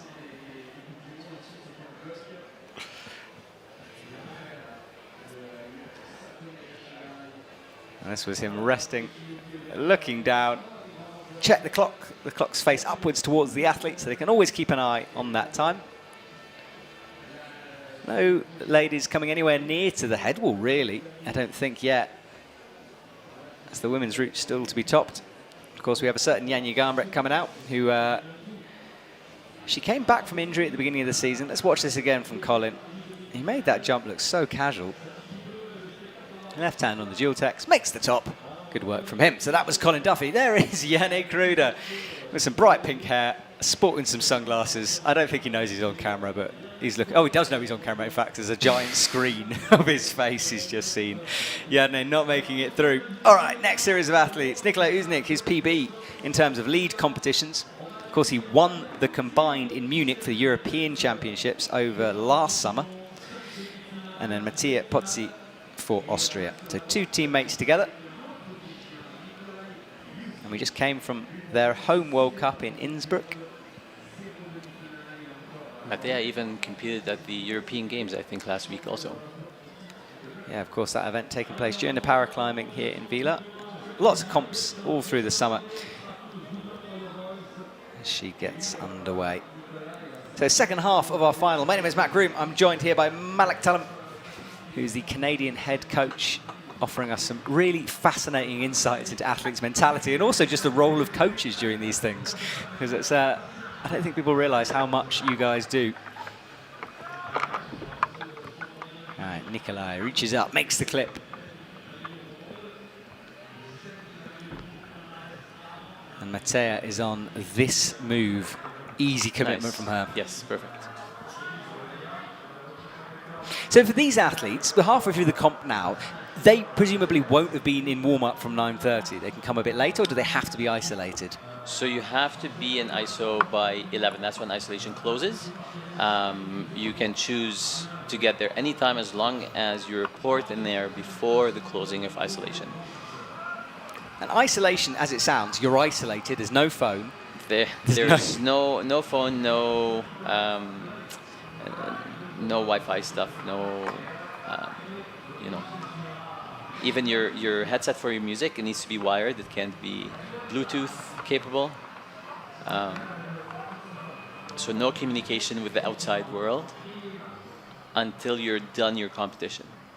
Yeah, and that's to avoid teammates telling other teammates, coaches telling people sequences. So we're trying to make it as fair as possible. Right now, both Austrians doing well. Nikolai rests.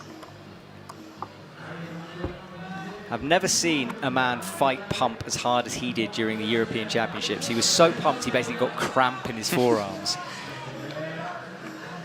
Oh, nice high step by Mattea on the left hold on Yeah, the right. quick clip as well. Everyone else seems to rest for a moment there. She just made it happen. She is looking very, very good here as she crosses through with the right. And now things get hard. This left hand move out to some block jib. She makes it. Very nice. Crosses in. And then that huge sloping green Nikolai's dish. A little bit struggling there. Yeah, and we lose him. Still PB for him. Wow. Come on. Tia is unreal here. She's about to enter the head wall. Now this is this patch. You can see the blue. It's kind of like a plastic surface. It's no text. It's to prevent a knee bar, and it's brand new. Oh, wow. She falls. Yeah, and that's something the route setters are playing with for the first time, and I have a feeling that's going to be used a lot more. She must be happy right now. That could be a finals place for her. I'll have to wait and see. Really good performance. Brilliant from her. So Mattia Pozzi, job done. Nikolai did well. More of a boulderer. He will leave with a PB. We won't see him in finals. But again, for Nikolai as a boulderer, that's, I think that's mission accomplished for this comp. But he might not be thinking that at the moment, but maybe after tomorrow or something, he might. Yeah, 23 is a real chess game in terms of like points when you compete. No, for sure. And world champs, of course, double points there as well. Double points, yes. Yeah. So again, that's another reason why everyone is focusing on that. That's coming up at the beginning of August, so a couple of weeks. And it feels like all year we've been ticking down to it. It feels very close right now. I'm nervous, Malik. I really am. Yeah, it's, we have to go to Briançon after Chamonix, and then training camp to prep, and then we go straight to Bern. Yeah, so it feels like tomorrow. It really does. It's coming soon. Well, Alex Megos is out on stage. You heard the crowd's reaction. And Salome Romain on the left for France, one of our shorter athletes here competing. She has a very different style as well. Yeah, but it's really cool. She's a finalist before, obviously, so it's really nice seeing that for shorter athletes that are watching. There is hope. Absolutely. I mean, as a shorter climber myself here, I'm For very sure. happy. Yep. But it's true. I mean, look, we always chat about height, but the fact is it's just different ways of doing the move. It's a problem. And Absolutely. you have to work it out. Yeah. Mei Kotaki was also another example of someone who would be in finals and no excuses. Look at that skip up from Salome there. Salome, she just a little jump up, and of course she'll fit into different sections better, and look how comfortable she looks standing up here. And Alex is underway. Alex, a medalist last week, not last week, whenever it was in Innsbruck. I lose all track of time. 2 weeks. 2 weeks. 2 weeks. God, it goes quick, doesn't it? You can just see Alex Megos' foot there appearing on the left screen. That's how close the athletes are in that section. No chance of taking each other out, though, don't worry. Oh, Salome Come on. Oh, my goodness. Just holds the left. I think that was experience. She knew it would be one of those jumps where she just has to go, and managed to fling over to the left.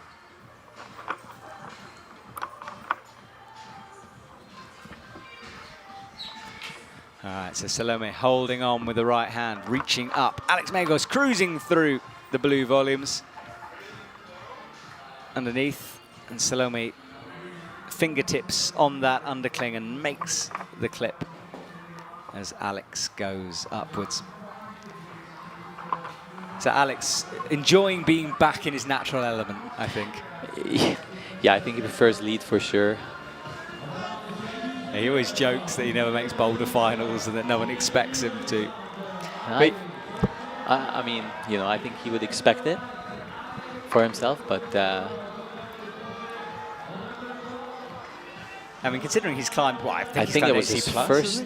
Yeah, like, I mean, I think he's never made a final in I don't think he has for boulder. in bouldering, so which is a little bit shocking, but this is where he excels. He's done well here in Villars before. I remember him, I think it was last year, climbing through the mist in the finals. You couldn't see him on the wall. We had some of those yesterday too. Yeah. And he is easily and quickly into the head wall, but this is the move that only Colin has really done. Alex with the left hand up. Watch the right foot though. He drops it down, gets a toe. So he has a different foothold there that he used. So that worked for him. Delicate there. Alex is blinking, you miss it, and he's through here. Super fast from him. Salome as well is on the hard crux. So let's see the jump here for Salome, where the first jump kind of, you know, is she going to hesitate now because of how the first one went? No hesitation. Wow.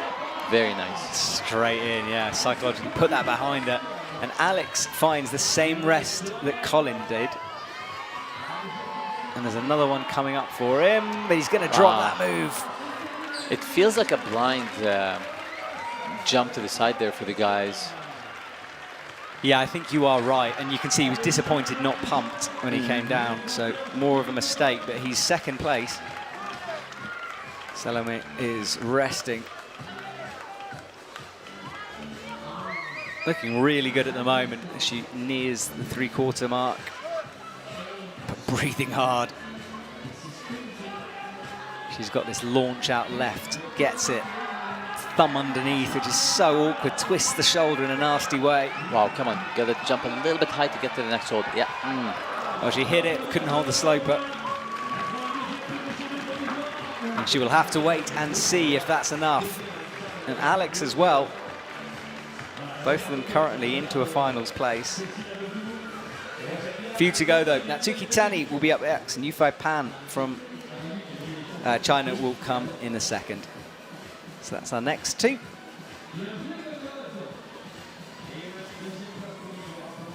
Do you train speed athletes as well, Malik, or are you a lead bowler? No, Libor Rosa, who used to compete for the Czech Republic, is our national speed coach. And I'm very happy that he's with us. And in terms of Canadian speed climbers, obviously speed is now its separate discipline in the Olympics. Have you got potentials for that, or is that program being developed? So we have, so for this weekend, for example, we have 3 athletes competing for the male and 1 for the female.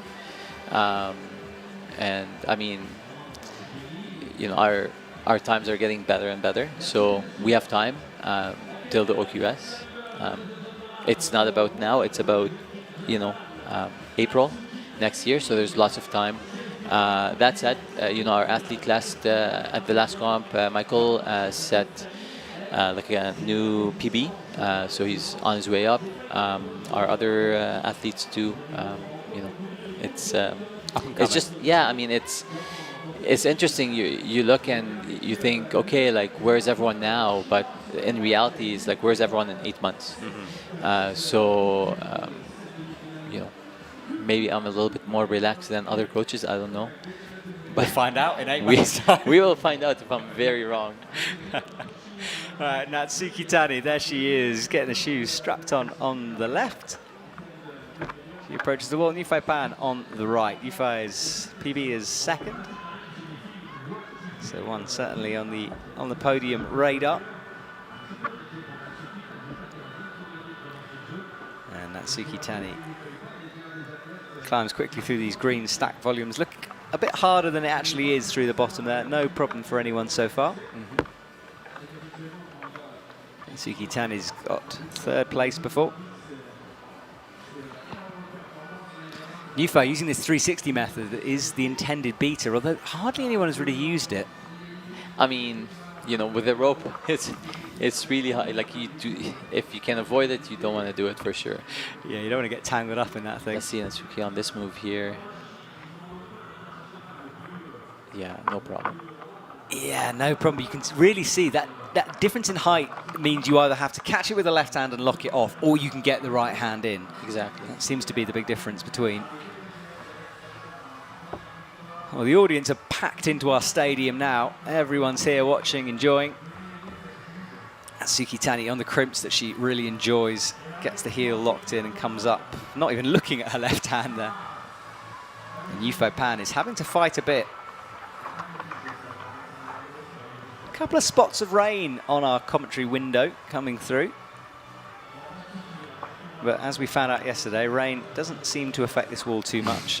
And I don't think no, they've done a really good job sealing it from the back, and also the tent where the athletes are waiting is fully covered all the way to the stage, so they should still be dry. Yufei Pan grimacing as he brings the hands in. He got the heel toe cam as well. Drops the feet underneath, matches on the underclink. Natsuki Tani drops down. He's fighting. Yeah, he really is. he's close to the edge. That flick of the left hand as well. I think he might struggle to do this next move here. He's chalking up. Gets the knee. He's trying. I feel like if he can't get a knee rest here, he's in trouble. But he does get one in. Nice.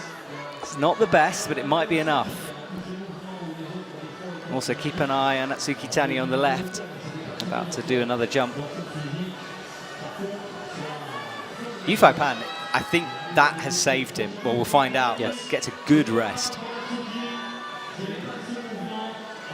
One of those moments perhaps born of desperation. Sort of like, I'm pumped, I'm gone. Oh, a knee bar, you know? Yeah, sometimes the energy you waste trying to get into a knee bar, and if it doesn't work, it's game over. Well, he's got something back. Look at him as he flies through.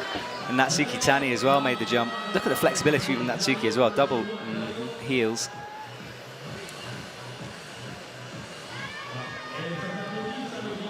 All right, bit of a chess game here from both of these athletes. Yufei Pan needs to do the right hand through. Makes the pinch work. And he'll get set up for this tricky foot sequence. Alex did it differently from Colin, so we know there's at least 2 ways through here. But definitely drop the heel and find the right foothold is the key. And he hasn't done that yet, so this could be a problem for him. Oh. Into the toe, but this is where everyone slipped, and he does the same thing. Yeah. Well, we know how not to do it. And Natsuki Tani has been here for a while, finding a good rest on those crimps, shaking out. Now she makes Spain to this awkward shoulder move. Look how her shoulder rotates when she gets the thumb in.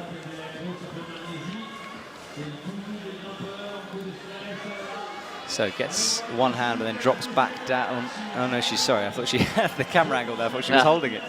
No, it's gonna be a tough move matching. We saw with Salome. She struggled getting the match. Yeah, you can see the fingerprints. And it's an open-handed hold. Let's see what she does. Oh, she's not using the thumb, wow. Which actually I think is maybe the way to do that.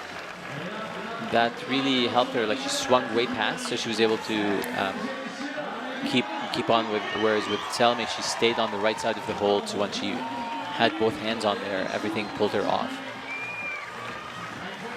All right, well, she enters the head wall, that metal coping. Looking pretty chill still out there, very calm. She looks down, bumping the left foot up on the green slope as she goes. Now having to be a little bit snatchy for this clip. So she's at the high point now. So she's in first position, or about to be. First position for Natsuki Tani. Shakes out, finds another good rest. She's got about a minute on the clock left, which there is a lot of climbing to be done on this head wall as well. I think it's a minute. I'm trying to see the clock myself.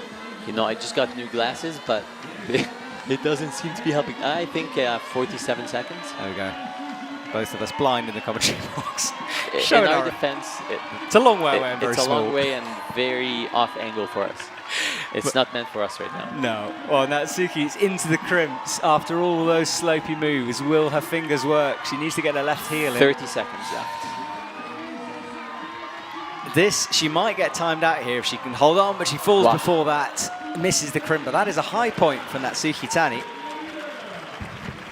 Could be in the finals for her. Back down to the ground. And the Japanese coaches with a smile.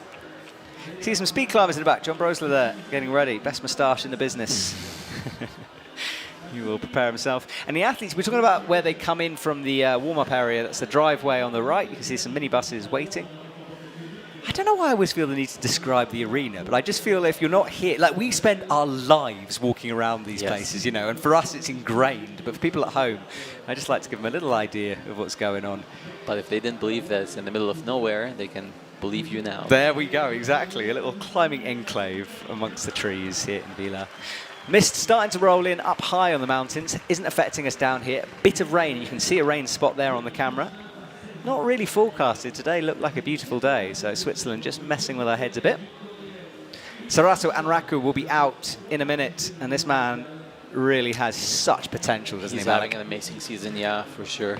16 years old. Super young. Yeah, wow. It's it was cool to see him win his first World Cup, and we'll see what he can do with lead. Yeah, he's very handy on a lead rope. I mean, actually, from talking to the Japanese coaches, they didn't expect him to be as good at bouldering as he was. It was kind of like they put him in as like a sort of, go for it. Yeah, it's... I don't know. I mean, Are you jealous? They're lucky to have him. Japanese team? They are lucky to have. They have different problems than my problems right That's now. true. That is true. Well, Molly Thompson-Smith from Great Britain is on the left. Her second semi-final in a row. Coming back from injury and looking fit at the moment. And there is Sarato as he works his way upwards. Yeah, I think that's a fair point about different problems. Every coach you seem to, or I talk to on the circuit, they have a different set of issues. It might be funding, it might be too many. You know, there's things. Everyone's having to deal with different stuff. And it's the same with the athletes. I mean, if you're expecting to come into a perfect situation as a coach, you're in the wrong business. It's, you know, there's always challenges, and how you adapt to them is what makes you good at it. Well, Molly goes left. She's enjoying being back on a rope. I love having her in the commentary box just because she's one of the most intelligent climbers. She actually climbed real nice yesterday. There was a jump where everyone was falling. Like if you saw the scores of 20 plus, it was a jump from hold 19 and you got to hit 20 and 21, and a lot of people misjudge it. And Molly was able to just go up and stop on hold 20 and then jump to get 21, which is really gutsy to try. Yeah, she has that ability. She's such a natural climber. Climbs outdoors a lot. This is where she broke her ankle. A lovely story that her coach specifically told her not to go outside climbing, which she did, and then broke her ankle. So good to see her returning. I'm laughing because I know Molly. It was obviously a horrible injury and we wish her the best, but yeah, it's good to see her back. Sarato making quick work here. Molly drops the knee, crosses under, steady through the bottom. Nice.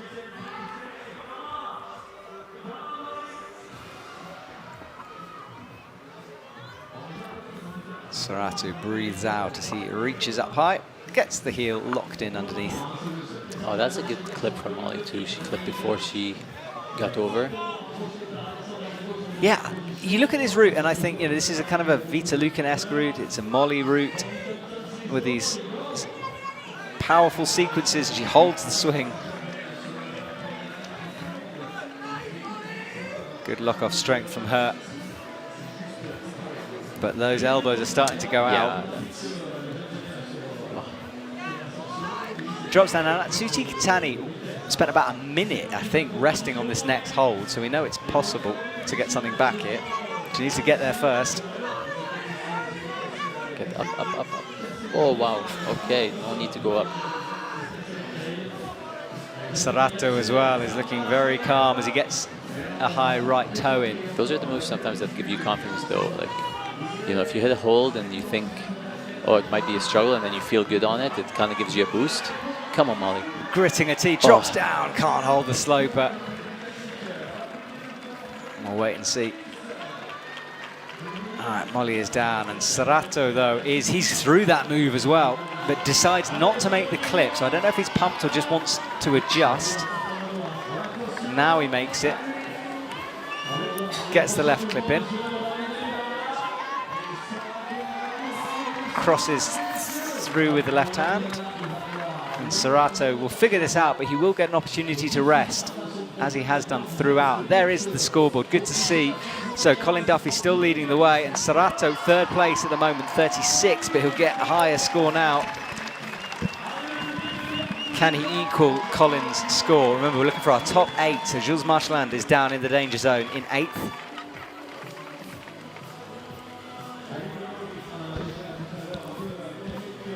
My co-commentator is having a hay fever attack next to me, so if you hear sneezing, that's what it's about.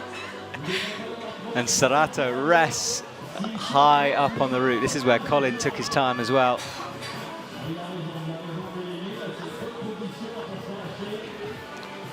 And now Sarato looking not pumped, shaking out, checks the clock. He's got time.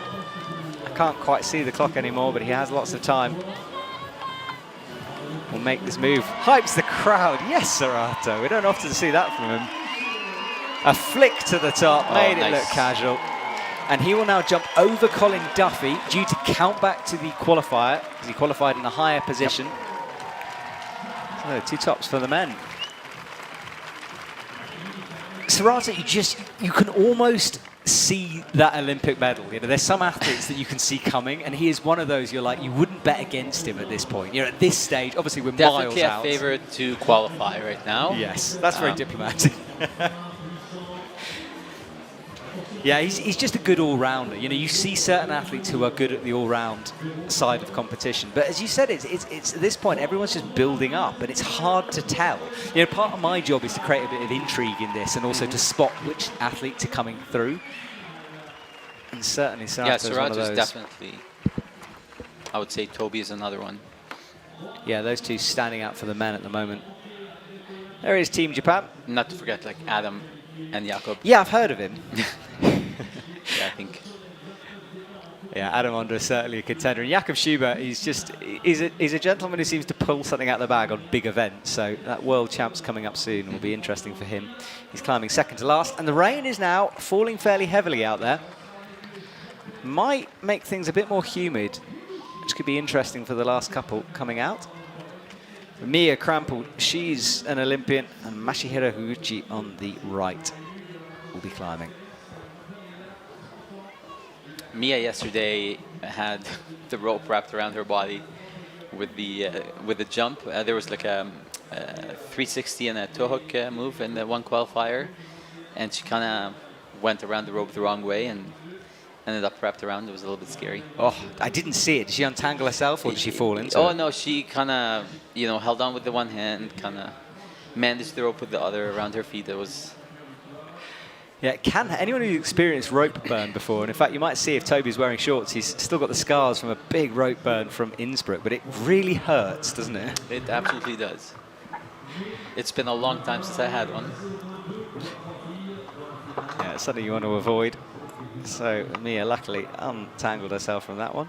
Right foot out from Mia. Can easily get herself into a finals place, as can Masahiro on the right. Looks like he goes for this. He's kind of doing the 360, but then decided to bring the foot up. I thought better of it. Have to reach back. Yeah, that clip, a bit out of his reach now. Mia makes the swing, but watch this from Masahiro. He's going to have to do quite an awkward clip. Well, he made it work, but definitely had to stick in a few extra moves for that.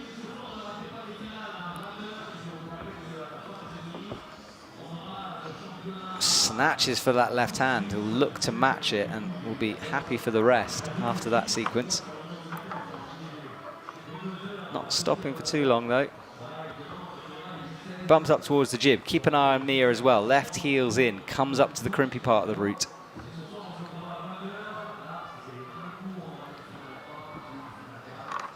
Certain athletes, Malik as well, you know, you will have watched Mia for such a long time on the circuit. It must be hard to sort of, do you have people you really admire in terms of styles? Obviously you have your athletes, but... Yeah, no, for sure. I mean, everyone has their favorites. You watch them during comps. Sometimes you watch them through training. Like I've been lucky to be able to join the Slovenians with lots of training events. And so it's... there's always, sometimes you gotta keep it a secret of who you admire, but sometimes it's hard to keep a secret. Yeah, absolutely. I won't ask you that, don't worry. But there are some athletes, and I think often it comes down to style. You know, wow, Mia didn't even match and flip. She just went straight to the crimp, feeling really good here. Whoa, yeah, rotates that right foot through. It seems like a lot of athletes have refound this endurance. Like, I think the week in Innsbruck helped a lot of people. Yes, yeah, you'll see the next couple comps leading up to the World Champs. That will definitely come up. The endurance will go up for sure. For a few, the bouldering season dictated, you know, lack of endurance a little bit for the first couple events. And again, that's okay if your goal is the Olympics. You don't need to be in top shape right now. Yeah. Of course, it gives you more confidence if you're in shape, and maybe psychologically against other athletes. You know, if you look super fit and Nice. Oh, come on. Nice, Look, Mia. she held that cross. We also lost Masahiro there. His right hand slipping down. He looked in trouble before he fell, and he was. Yeah, Mia's cross there. How she held that. That was accuracy. Oh, but she fumbles the clip. Now, I'm not sure if she dropped that because she knew she was about to fall and needed another shakeout, or if she fumbled it, but she's Just a little bit better position. There we go. That's better from her. Did it with the heel. Checks the clock just to make sure. And Mia climbing her way towards a finals place. Tricky moves to come though as she turns the lip.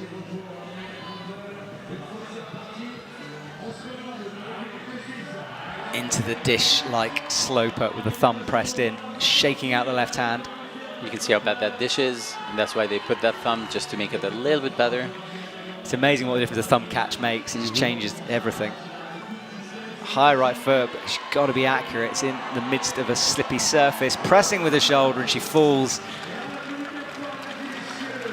Perhaps slightly climbing herself into a corner there with that press, but she comes down and I think she has nothing left. No. I don't know if it's a combination of exhaustion and disappointment or what that was. For sure. That was, you could tell exactly what she was feeling just from her back then in that move. All right, Mia Crampful is done. Masahiro Higuchi is done as well, and that's done well for Mia. She's in third place at the moment. So this is another scenario where now, if it matters later for finals, like do you appeal for a plus or not? So this could be, as a coach, you would look at that. Would you appeal something like that, do you think? Mean, if it makes you go to finals, absolutely. Even if it's maybe 20% possible. You know, it didn't look like she looked like she was falling, right? And then she brought her hand. Now her body was moving up the whole time towards the hold because she's pressing. So why not give the JP another look at it and make them make that tough decision other than just not appealing? You can answer no comment to this question, but do you ever put in appeals just to sort of do that, just to be like, hey, look, you know, there could be something? No, I'll... You can say, look, I know it happens sometimes. As in, like, you know, you talk, you not you, but coaches can, you, Malik, but coaches can, you know, you play a bit of mind games. I try not to. I don't think I've ever appealed thinking I'm not going to win the appeal. I've only lost 3 appeals in my... wow, that's good. 9 years now.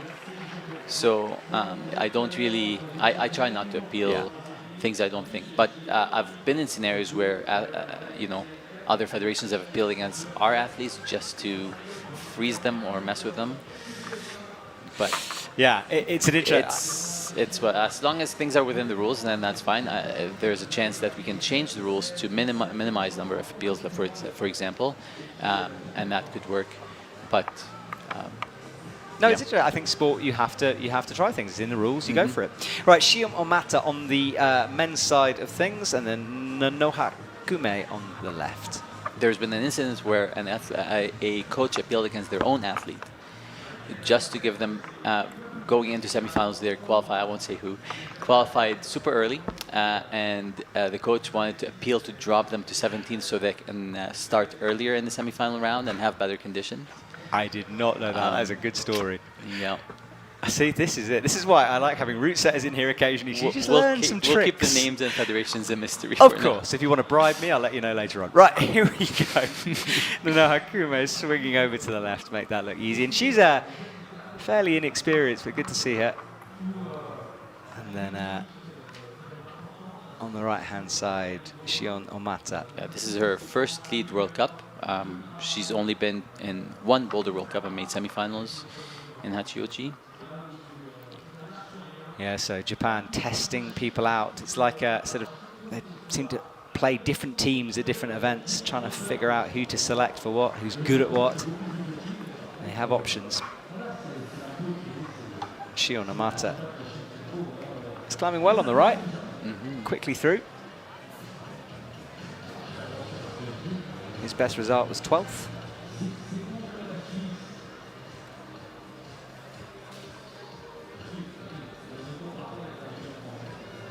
Let me see that good shot of the left-hand crimp. I think it's very easy when you're watching these comps. that it looks easy, and then you get shots like that and you realise just how... And also the friction on these holes is bad. Every hole has bad friction. And then Hakume crosses through with the left hand, unwinds into a big bump with the right.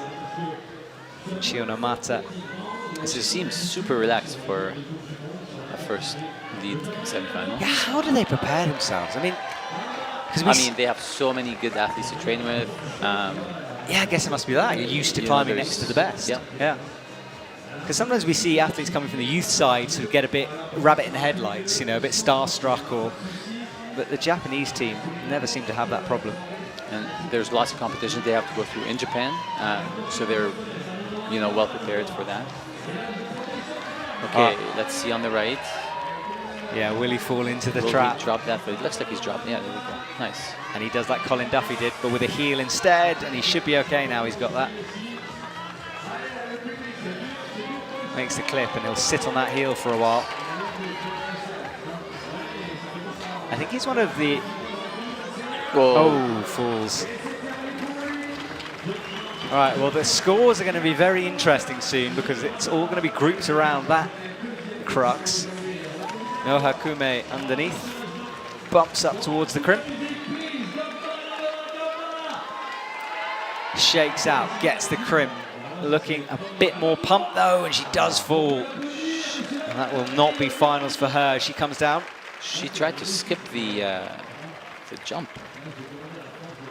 Interesting. So she tried to go, so everyone else went out to the big 360. Right, and then did she miss a hold? Yeah. Sorry, I was more focused on the right side with... No, it's fine. We'll have a look. I mean, she's out of the finals with that, but whatever sequence she did, it wasn't working. But you could see her getting pumped, so maybe that was the reason she did that. Wait and see. So, 8 athletes remaining now. Next up, we have a debutant, Neo Suzuki from Japan for the men, and that's our scoreboard on the right. So, danger zone is Zhang, 32 plus. You can see how closely grouped they are. Molly's up in 4th. Salemi Roman, she's still in. Helen Jenikor, Vita Lukan, Natsuki Tani, though, leading the way with 40 plus. And Lichka Rakovic will not make the final. She's in 9th place. Same score, but countback will push her down out of that top 8. And for the men, Serato and Raku with the top. Same as Colin Duffy, but again, countback did it. And in 8th is Luchka Potiga. So I think she went from hold 29 to 32 and then tried to go to 31. So she was skipping the move outright. Yeah, I apologize. I was looking way more on the guy's side, so I might have missed it. But it looked like she tried to skip going to the big... Yeah, I think you're right with big that. hold, and went to 32, and then tried to go to 31, which is higher hold. But you're supposed to go way right first and then move left, and she went left instead of going right. There you go. Good spot from Malik. Jane Kim, you saw, if you watched the beginning of the broadcast, a little interview I did with her, and I asked her why, if you missed it, I asked her why she returned from retirement. She said, I want to make my daughter proud, which was a lovely reason to come back to the IFSC, I thought. I mean, her daughter can look at her 29 win, gold medals at home, and I know she's nothing to prove, does she? But absolutely nothing. I think she's amazing. She's had an amazing career. Whatever happens now it's fine. Like, it's extra, but I think she has no problem with her daughter being proud of her either. No, exactly. But that was her reason for coming back. So, for the sake of her daughter, let's cheer on Jane Kim. And then on the right, Neo Suzuki, debutant, first one. He's just 18, so this will be a PB, whatever happens to him. Oh, but he has fallen very low. Belair getting almost caught out there, nearly joining him. So an early fall, and the first we've really seen a man that's fall. really unfortunate. Well, hopefully we can maybe get a replay of that moment. Came so quickly. We'll see it after. And Jane Kim made her jump matches. And she's resting. She's got some awesome coloured shoes on there as well, on the left. That's like a rainbow pattern. I haven't seen that before. That's really cool. For all you shoe geeks out there, I don't know. Let me know. Is that a new model or just a new colour scheme for Jane Kim? So she reaches up. There is the Korean team. not the most expressive of faces there. I think they'll be nervously watching. They're all gathered on the left, sunglasses on. Jane Kim, and everyone talks about Jane Kim's style. Malik, what is Jane Kim's style when people say it? What are we looking for? Is it just the way she moves, the flow she has? Lead, meticulous, old school lead for sure. I mean, even though like watching her with bouldering this season, I think she's doing fine in bouldering too. But you can see she's kind of like almost slow motion through some moves. Yeah, there's a right. Even the leg swing right now is like kind of controlled and slow. There's an exercise that sometimes I've seen coaches do where they make their athletes pause before they put their foot on a hold for like 3 seconds so you'd be really accurate. It's like Jane's been doing that her entire life, you know, like every hold she just nails. There's no adjusting. Up to the left hand. Gets a heel in, big shoulder move as she'll make this clip, and that is that slow motion, just unhurried, relaxed. It's like, she climbs like I think every climber would want to in their dreams, you know, just smooth. She also doesn't match down low and flip. Well, now she's eyeing at the jump, and for the first time we see Jane starting to struggle. Right hand just Can't go makes slow it. on that move. She had to, didn't she? Yep, that's good. She's made it through, and we'll want to find the rest that's coming up in a sec.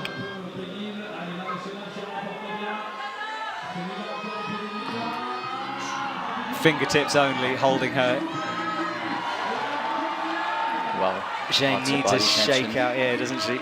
Yeah, and the clip now is she's going to have to bring that draw towards her a little bit. So Jane Kim might have made a bit of an error here. She's looking to either to move on, I think, rather than make that clip. It's she wouldn't get the move either way because it's impossible to clip after.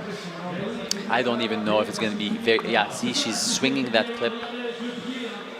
This is very awkward from Jane. Yeah, as you said, got the swing. You're allowed to do that. You can't hold the quick draw, but you can kick it, blow on it, whatever you want to get it moving. And she wants the swing, so it's closer to her. There we go.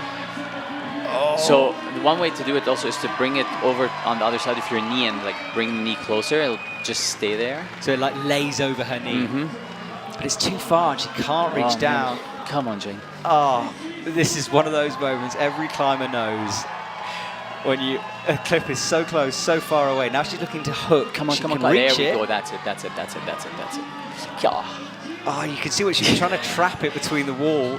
That should be the strategy. Oh my goodness, there we go. Right, okay. Is it in? It is in. That's well done. Sorry, the coach and me started panicking. No, it's good. I started panicking. The climber and me started panicking there. All right. Let's see if she has anything left now. Yeah, because that would have cost her a huge amount. For sure. All right, Jane. She's resting, shaking out. And it's the most physical move probably coming up this match on the slope. But gets the toe locked. Can't, changes her mind. Yeah, ideally you would switch feet and push a little bit. Wow. How is she still there? Finally she goes. Yeah, tongue out straight away. That was a fight. So this is an interesting situation where if she jumped, maybe she risks falling and would only get the move plus. Whereas because it's a matching hold, it's a double point. So because she hit it and held it, then she would get both points, right? So that's if she knew she was going to fall after that's a good strategy to get this hold. But I think she put herself in a disadvantage for actually moving past it because she was so stretched out. All right, well, that was Jane's run. So she should be scored at 36. So we're just checking the scores as well here in the commentary box, having a little look. Yeah, currently she's up in 4th position. God, I would love Jane Kim to get into the final. No favourites, of course, but it would be good. Right. Next up, well, here are the results as we said it. So Serato's still leading the way, down in 8th position. Luka Potijak, he's in the danger zone, that 32 plus, proving problematic for everyone, up to number 5, where Yufei Pan is. And for the women, we just said Jane Kim in 4th, great climb from her. Vita Lucan, though, is going to be worried in 33 plus. So Mattea Pozzi now is guaranteed finals. Which is her first, I think. Hang on, we'll just check that. Good work from Mattea. Yeah, it is. Yeah, it is. 16 was her last best score. All right, Laura Rogera comes out, and she is another one who's going to have to work out different ways, possibly, through some of these jumps. We'll see. And the 2 tops from the guys guarantee them finals as well for Colin and Sorato. Awesome. So those 2 definitely in. Right, well, we're nearing the business end of our comp. There is Laura, and there is last week's gold medalist, Sascha Lehmann, who had this thing in his eyes when he walked into Innsbruck. I kind of like, I don't want to say I predicted it, but I knew he was in form. And even yesterday, he climbed so well. It's like he's turned a corner at the moment. Well, I'm sure he has good memories from Villars by winning here. Yeah, he likes this stadium and this wall. All right, Laura will go towards the first jump. It'll be interesting to see whether she tries. I mean, we watched Annie do that feet first method at the very beginning of the comp. She has a similar style to Laura, so we'll have to see. But Laura, maybe with the experience to know it is the jump. But already Laura's having to fight, wrestle her way through here. And this is the move we were talking about. She'll get the clip in first, whatever. Keep watching Sascha. He's about to enter the 360. Laura with the toes. I think she's going to go for the jump. Gets herself set. She is. No problems from Laura. Good work. And Sascha hangs off. It looked for a second that her leg was wrapped around the rope on the left. All right, well, she hangs off casually. She can rest on the smallest of crimps, so this jug she's on will feel great for her. It moves on quickly. No point hanging around if you're not pumped.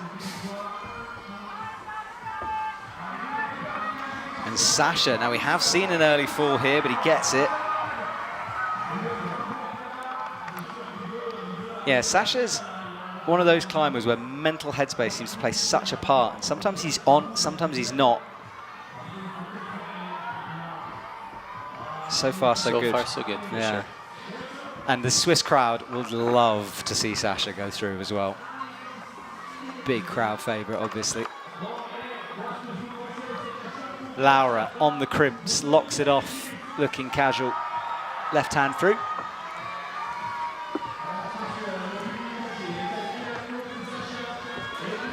Sascha makes the clip.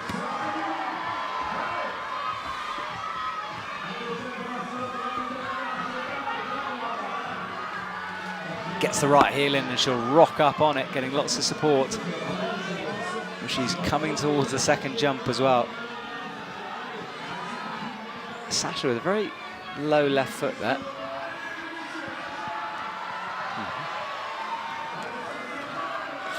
Bit of a foot pot from Sascha. It's a fight right now, for Laura sure. goes on the jump, and a huge swing from her as she tries to right herself in the air. Come on, Sascha. Still swinging. Sascha's going to have to fight for his finals place if he wants one. Come on, Sascha. This cross-through move. Oh, falls on it. He just needed to sit a little bit better on that toe on the right, but you know, it looked like he was a little bit pumped. Well, the drone comes through the trees. Careful, careful.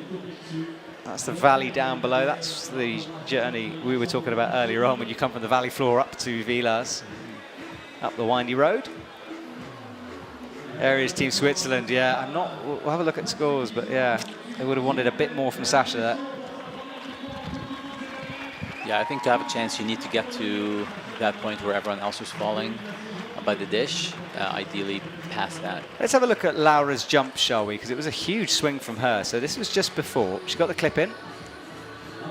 Out with the right Gaston. Set herself up. And let's see what she did, because all I saw was her wildly going through the air. So let's find out. It was that left hand she was struggling on, and then this jump, big out. Oh, something maybe popped a bit with the left foot. So if you look, she never flipped her hand. So a couple of athletes did that. Mia did, and Jain. They never flipped the right hand into an undercling. So it kind of, like your shoulder is kind of pushing in the wrong direction for the jump. It opens way out.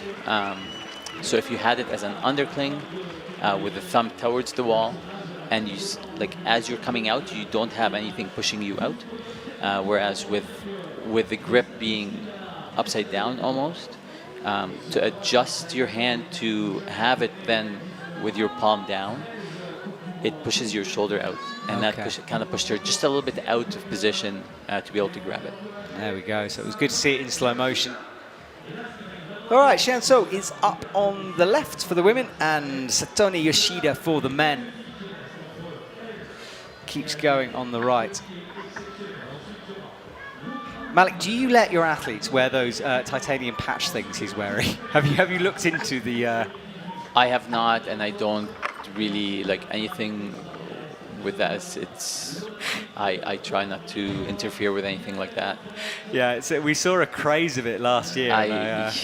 So suddenly everyone wearing them. The German team got involved, but you know, I mean, like even like K-tape, like some people just put it for like mentally feeling better about it, or like some people like the look of it. To be honest, right? It does look look like quite cool. Everyone's super injured, yeah. So they want to do that. It's up to them. There we go. Yeah, I've wanted to ask that for a while. All right, Xianso makes the jump look great down there. Easy through for her. But I'm definitely not the type that likes to experiment too much with that kind of stuff. No, it's a bit, yeah. I'm not sure how much science is in that one, but hey, if it works for you, it works for you. Why not? Satomi is climbing well, entering the thuggy bit of the route and the steepest part of this wall here in Villars. Couple of athletes to go. If you're just joining us, you've missed a great comp so far. Fascinating stuff. My name is Matt Groom, joined by Malik here in the commentary box. Malik giving us some wonderful insights into the athlete's mentality and the coach's perspective. Tone reaches underneath, gets the jib with the left hand, bumps with the right. And Xianso, from doing so well in boulder, you know, it was a part of her game she needed to work on, came back, and it's now good to see her unleash herself. Yeah, she looks incredible this year. Quickly become one of the sort of more experienced members of that Korean team. Like I remember when she was younger coming in, she looked a bit insecure, you know, a bit nervous, and now she's so confident. Yeah, but okay, so if we think of what we just said earlier about Annie, right, in terms of like she seems shy and all that, if you think of it's kind of the same. It's just the growing pains of being on the circuit so young. You know, I'm sure the experience from past years have helped her, and she's incredible this year. Like, it's really nice to see, even in training, watching the way she trains. It's really nice. Yeah, she's figured it out, hasn't she? She's worked it through. Yeah, I forget, you get to see all these athletes training as well, and you know, the side we don't get to see. Yeah, I mean, not all, but a fair bit. Like, we have a pretty good, nice. Yoshida hits the right. Good relationship with almost all the federations, or at least I try to build good relationships. So sometimes we do trainings together, and sometimes it's just by chance. My goodness, so that heel just wasn't sitting very well. No, he was about to rock onto it, wasn't it? And it popped for him. Yep. Sharon as well had a real moment there, but managed to hold the swing. That boulder strength coming in. Makes the clip. Yeah, I think it's good. I think having those relationships and just working with other federations, other climbers, seeing how they do it, you know, it must improve the team. For sure. All right, so she's into that vital thumb catch with the right hand. Nails the right foot as well, and now needs to press her way upwards. Very nice. Well, that crimp is nasty, very blocked. It becomes better when you turn the body like that. Yeah, she's mostly like almost vertical right now. Like that's a really good angle. Well, there it is. That's the crimp behind the rope. Now, we haven't seen any top from the women. She is someone who could do this. She's got time on the clock. I think it's just hit the minute mark.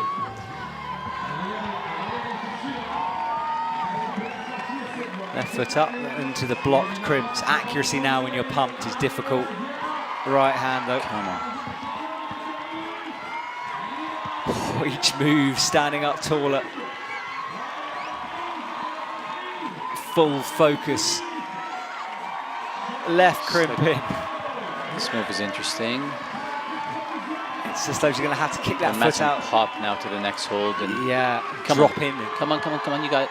Oh, she hit it with the right foot, kicked away from the wall, took the ride down to the bottom, but that is the high point for the women. So she is guaranteed to get into the final tonight. For sure. Good work from the Korean athletes. Right, nearing the top 4 here. Cherry pickers wait like sort of monsters on the left of the stage. They'll be immediately wheeled out once the audience has gone. So Laura falling early makes Mia go into finals. And Mia guaranteed with 4 to go. There is Team Korea. A couple of smiles now. You're on camera. The free Villars sunglasses that they're handing out here on most people's faces at the moment in the audience. I haven't got a pair yet. I need to go and borrow some. All right, well, the rope is being pulled for the women. Next 2 out, Yoshiki Ogata for the men, and then Brooke Rabatu for the women. And that's nice to see. Jen Kim was waiting around for quite a while, actually. Wow. Immediately talking about the moves. I'd want to not talk about the route when I got done, you know. I just want to be like, forget it. But all the athletes, immediately, they're talking through hand sequences. It must play through their heads. Yeah, I mean, she had a good route, right? It's not like she fell early and someone's like, oh, you know, so. And each athlete, again, is different. But I think at that level, when you come down and it's another athlete, it's okay. It's learning as well, isn't it, I suppose? And especially talking to someone like Jane. Yeah, you know, I mean, if she's you so want to learn from experienced. any, yeah, absolutely. Yeah. And this is why I love having Sean on the team, for example. Yeah, Sean McCall not getting through, but he's in that process as well, coming back from injury, Canadian athlete. Yeah, really encouraging seeing him yesterday. I thought he had a pretty good result based on where we're at, coming back from injury and all that. Much better than Innsbruck, and we're on our way. Yeah, he looks strong. Everyone's looking strong at the moment. Well, Brooke launches upwards. Yoshiyuki is underway as well on the right. They are on our split screen, so Yoshiyuki quickly through, and Brooke Rabatu took a moment to remind herself. It was a while since she's observed this route. So they usually have up to 45 seconds to look at the route again before they have to get on the wall. And do you encourage athletes to take that full time, or you just, is that up to them? You Full just leave it to time them? makes me a little bit nervous. Can you get disqualified? Maybe 30. I mean, usually you'll just get asked to get on the wall. Okay. I've never seen anyone get called off for that. But I mean, if it goes like over a minute and a half or something, I'm sure every other coach would be yelling. The appeal papers would come out. Right, Brooke sets herself for the jump here. Right toe in. Does that left-hand lock-off method. Easy work from Brooke Rabatu. And Yoshiyuki as well. Flowing. I think Yoshiyuki would enjoy the next section. He seems to be the climber's climber. You know, everyone you talk about Yoshiyuki is like, oh, he's an amazing guy, and I love watching him He is climb. awesome. You know, I had a chat, like he came to my gym for like 10 days. We invited him for a competition, and then he stayed for some training after, and it was it was amazing. It was really cool. He's open to trying anything, so that was a pretty good treat I got there. Yeah, a very, very popular man. And he gets the toe in to bring the right foot through. Brooke Rabatu gets a high left toe, double heels in. That's very trademark from her. Those two locked into position. There we go, Yoshiyuki. Yeah, slaps the chalk off his hands there.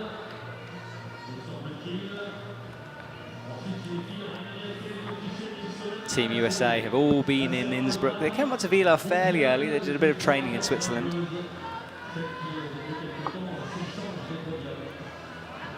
I think Josh is a big fan of Lausanne.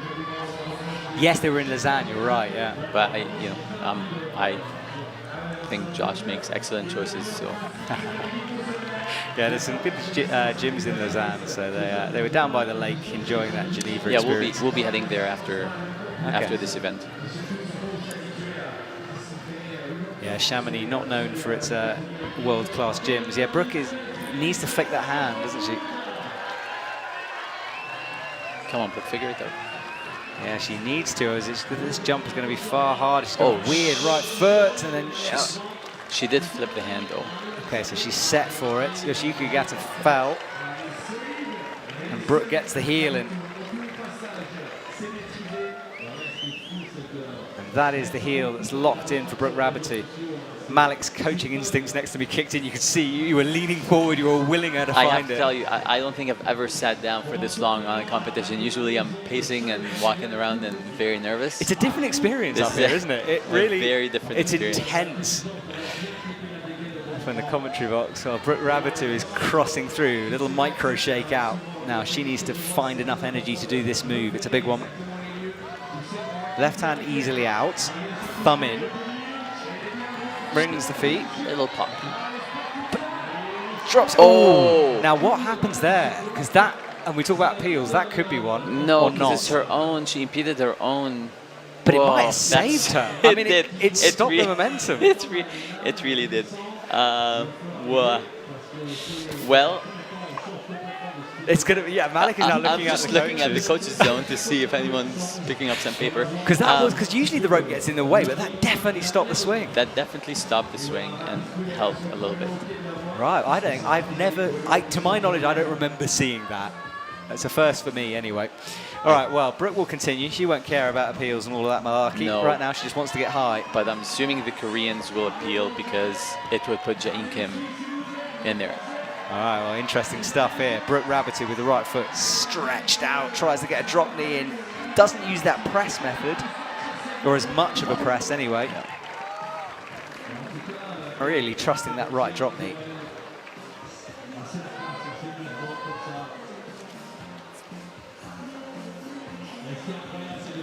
Brooke up with the match, looking casual. That drop knee as well was very impressive. All right, here we go. Into the head wall, pressing with the palm, upgrades the left foot. All the rubber possible, pressing on that green.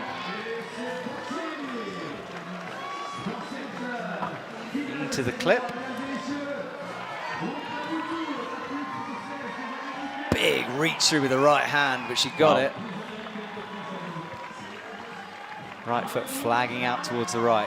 Hits the side pull accurately, but this jump is a bit tricky at the end. You've got to find a bit more power when you're pumped.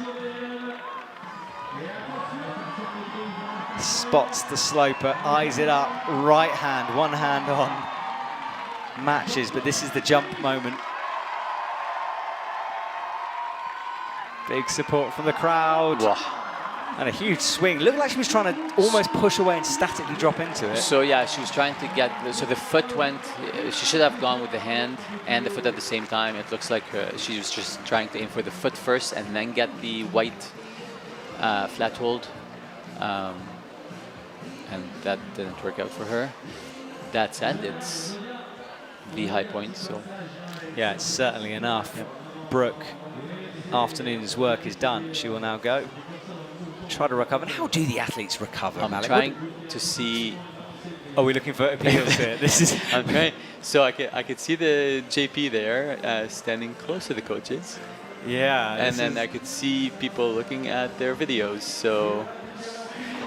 Well, this is it. We're watching a replay of what happened. So she made the move, and look at the right foot that kind of got caught up in the rope. I think it was the right foot. Let's see. So left hand out. So you cannot use any artificial equipment to help you either advance or do anything. I mean, obviously she didn't. It wasn't something she was doing deliberately. It just happened like that. No, for sure. But like the same as standing on a bolt, you don't do it deliberately sometimes, but you can see. I mean, look, slow motion is always bad, okay? But it did look like she.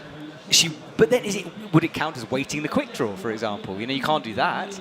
Well, you can't pull on the rope, right? Okay. So she pulled on the rope with her foot accidentally, but she did pull on the rope. So I'm sure there's gonna be an appeal. I would hate to make that appeal because she climbed great. Yeah. And it's not like she did it on purpose. But it's the same thing as, you know, someone standing on a bolt. Like, you'd hate to do it, but you got to do it for your own athletes at some point. So. All right, we'll leave this drama, but I can see a lot of activity going on down in the coaches area right now. So, right, let's focus on the athletes on stage right now. We'll wait and see, though.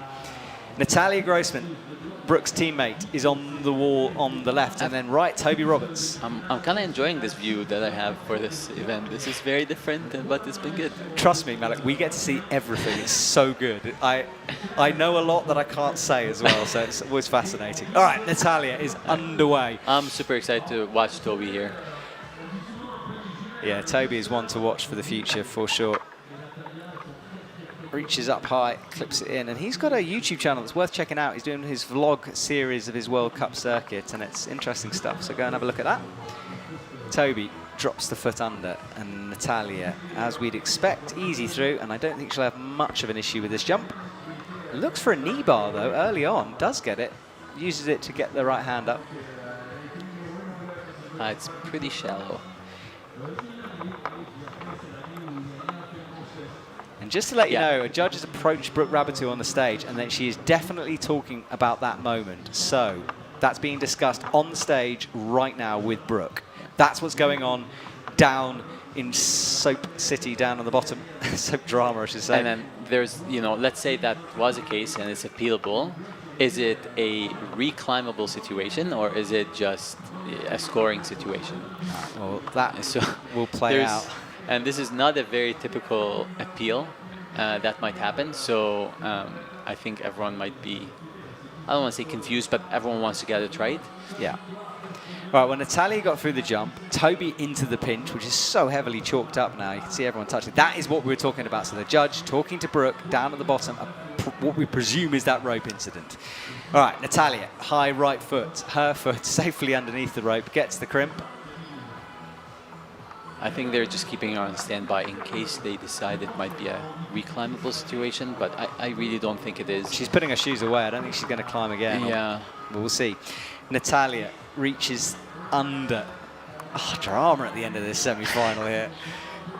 Toby as well is cruising. Just 3 to go. Oh, including these guys. So 2 to go after this. Natalia with a slightly shaky heel, she locks it in, and then we'll match underneath. Easy into the clip for her. And Toby, that shot, which always gives away how hard the athletes are trying through there. Crosses under, reaches up. That shows, it's really neat to see the difference between, earlier on and now. Even in qualifiers, usually more. But you can see that the way he grabbed it was not ideal. You want it as an undercling, but because he's so good right now and so strong and powerful, it didn't matter. He just, really good control going to that hold. He has his toe hook on now. Well, interesting. Toby trying to maybe look to see if he can clip that. He's very stretched out. If that's what he's thinking. I think he's just shaking. Natalia, this is an important move. Just 2 fingers on with the left hand. Brings the right foot through. Matches with the right hand over the top into the pinch.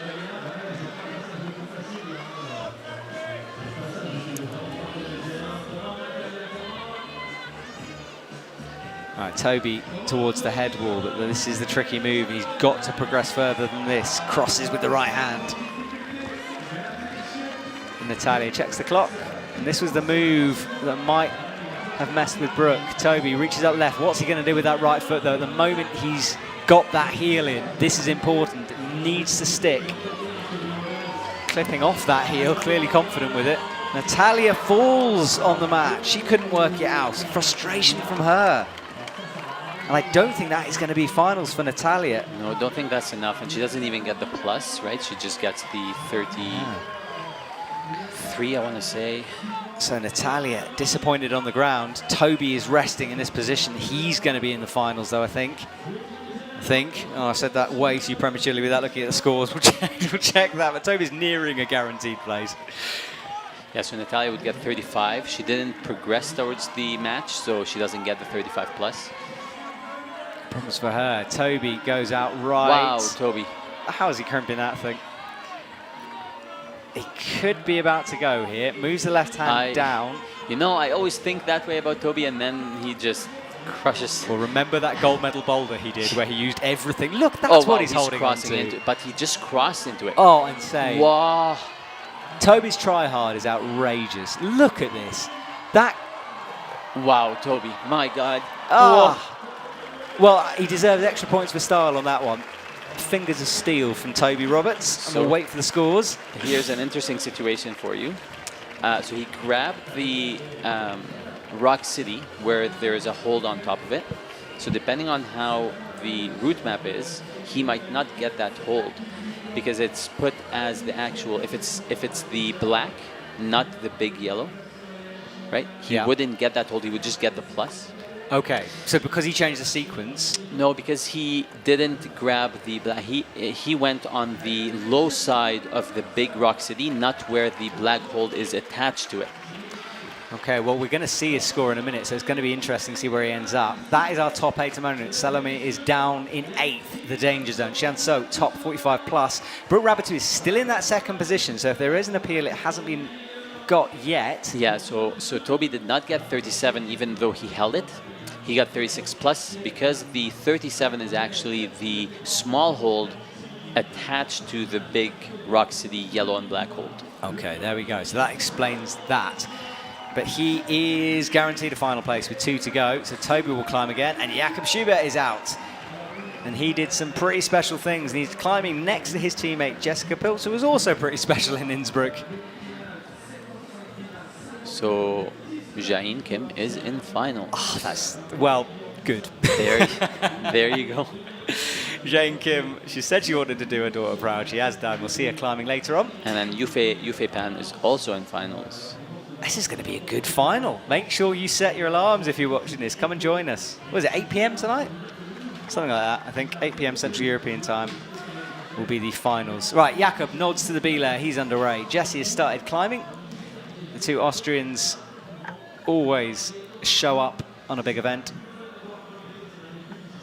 This is the second time we've seen 2 Austrians on the wall at the same time today. Yes, it is. Team Austria as well. Very impressive. Good program. Nikolai and Matea earlier. Adam. Oh, Adam. Wrong person. Jakob starts going We're a left. few minutes early. Yeah, just. Adam's out next. Jesse looking very, very calm yesterday as well. Had a good quali session. Nice, Jesse. Straight in for Jesse. Okay.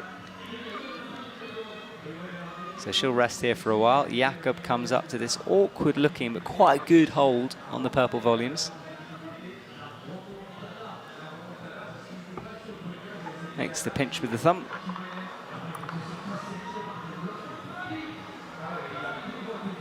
Bumps out to the sloper for Jakob. Cuts loose and swings across. And he's going to have to turn something on here as he traverses towards the right. Jesse swings left, gets the heel in.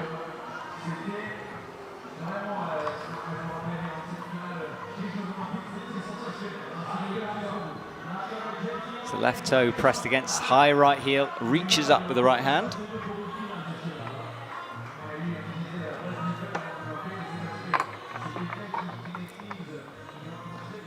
And Jakob jumps over to the right, adjusts and bumps. That's such a Jakob move, that.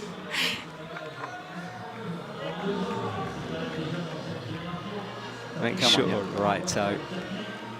And he's not using a toe yet, just pure arms. Some athletes have put their toe up into that right hand.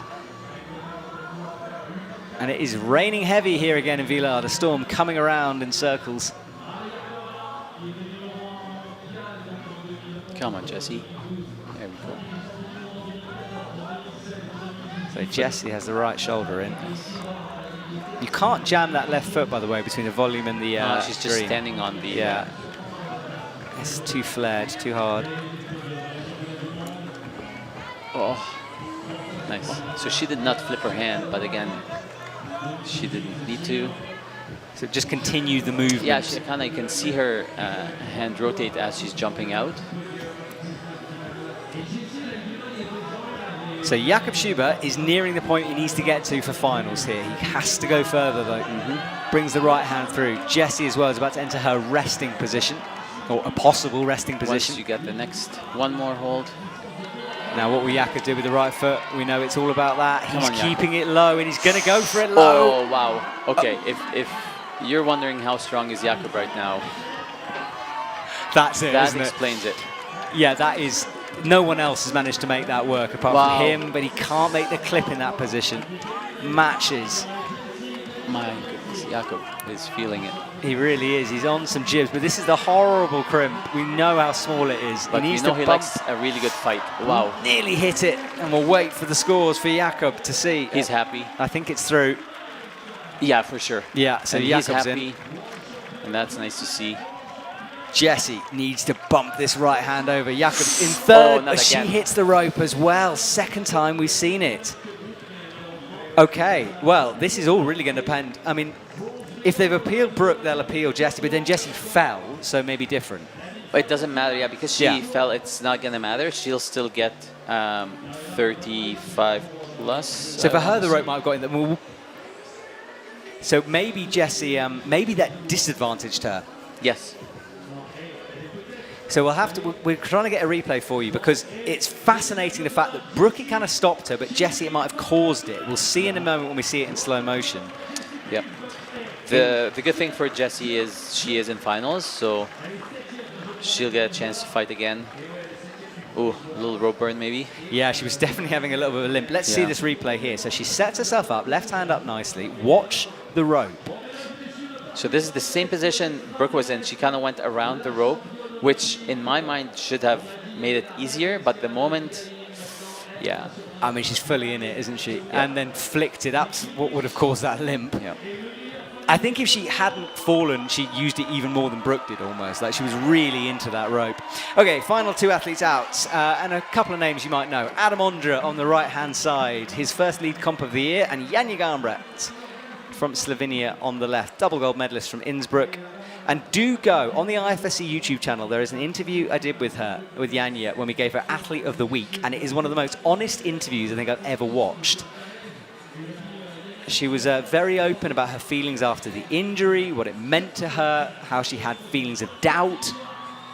Go and have a look at that video. It's a good one. All right, boot is off. That's a good thing to remember. Exactly. Yeah, you don't want to be having them on the wall. And we are underway. Final two athletes, the last two who can make an impact on our top 8.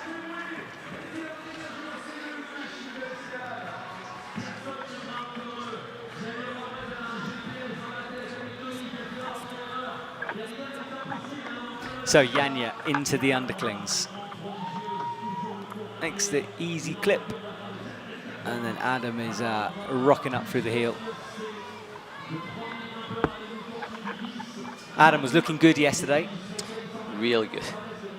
And Janja, the only athlete to top both routes, so good from her as well. Shouldn't have much problem with this jump. She will have seen moves like this many a time. Sets herself. Pretty static, that left arm lock-off method.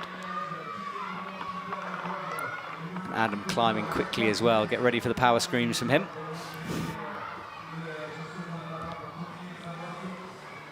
And just to let you know, Jessie is also being talked to by the judge, presumably about that rope catch down on the stage. At least they know what to say this time. All right, yeah. But again, the fact that she fell, it won't affect anything. Actually, you could appeal that the rope impeded her if you're Austrian, and you say, okay, the rope impeded. Now, it wasn't the belayer. It wasn't their fault, but it was the rope. So usually if the belayer, let's say, pulls you tight on a jump, you can appeal that, and then they review to see if the rope got caught and looked tight. But if you tangle yourself up in the rope... In this case, yeah, that's... it's been a really interesting season with appeals so far. Oh, look at that. Sorry, that heel hook from Adam as he rocks up. And Janja slow and steady as she approaches the second jump. Adam hasn't looked like he's really struggled so far, but this move is easy to make a mistake on. Only Jakob did it with the right foot low, almost on the metal. I think he's going to do the same. No, he doesn't. He changes. Now that's different again. Yes. Alex did it with the toe. Yes. Yeah, exactly. Alex got the toe. Adam got a heel, which looked better, in my opinion. Yeah, it did look more. Alex's toe was very tenuous. Yeah, the toe, like you kind of have to go around, and there's dual texture. So the heel just sunk in real nice. Okay, well, last few moments for Adam Ondra. Janja's got a bit of a way to go before the end of her route. Adam, though, will find this rest, as everyone's done. But this next crimp, having seen that close-up, I realise how nasty it is now. Toby trying to turn that was outrageous. That was wild. But, I mean, we saw that in bouldering in Brixton with Toby. Like, yeah, he really likes to get super high on those shouldery moves. And All right, Adam is relaxed. Adam is enjoying it. That's he good. just needs to hit this. So he's one move away. He even had a look down at Janja then. As if to say, go on. All right, here we go. Final move for Adam. It is droppable, though. I think he's going to hit it. Oh, no, it isn't. So I was going to say, I think he's going to hit it without jumping. Yeah, he almost had the reach. Yeah, but because of the way the hold is turned, it would have been way better to go double-handed. It's hard to see that final hold. If you're observing it from the ground, it's Oh almost my God. impossible. Look Oh at my God. Janja, come Oh. on. Okay, this is going to be, now what do you do? All right, so Now- another rope catch. Oh. Amazing, isn't it? We haven't seen that at all until now. We've seen it 3 times. Yeah, now because Jessie, like let's say Janja, they say, okay, we stop your scoring because of the rope, she still makes finals because she stuck that move. Not that she'd be happy with that, like Yeah. she wants to top. But at least like, as a coach, if I'm like panicking about, okay, she's just gonna stop scoring here, at least I know she's in finals. Yeah, the amount of activity in the coaches area is hilarious. All right, everyone working hard down there. There's like 4 people, 4 different coaches all approaching. The IFSC judges running around too. Yeah. All right, well, it doesn't matter for Janja. She has a job to do. She's Yes. into the head wall, into the crimps. Looks down at the clock to check the time. She has time, about 1:20 on the clock.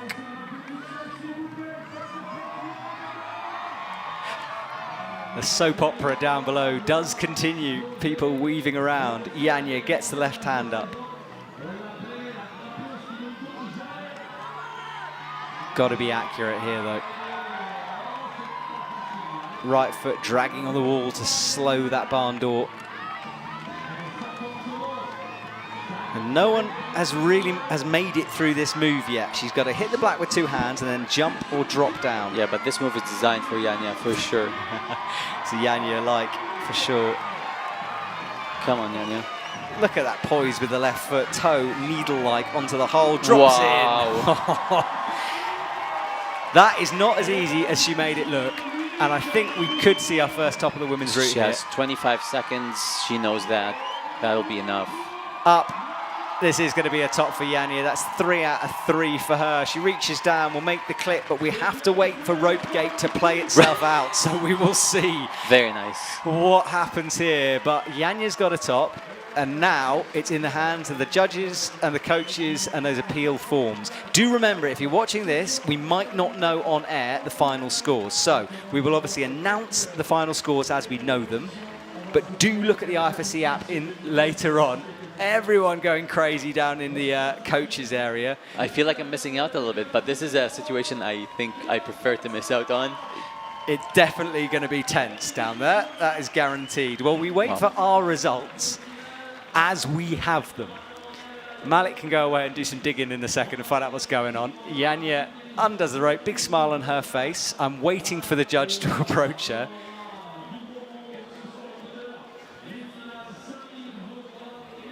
Janja goes to the edge. Audience start to fade their way out. They will go away now as he... And let's have a look at this Janja rope catch. So she's set not up. all of them will be judged the same way also, because you have to judge how much did it impede or help. It's very similar, if not more. Look, she got caught up in it. Okay, well, I mean, look, again, everything looks different in slow motion, okay? But it's the same issue. It's the same movement. She got her right heel caught around it. She hasn't been approached by a judge yet, but they wouldn't probably right now. All right, well, we're going to say goodbye. There she is. We're up with there's the German coach. It's going to be super busy. Definitely lodging an appeal down there, and it will be familiar to that poor judge down there at the moment. All right, well, this will play out after the competition finishes.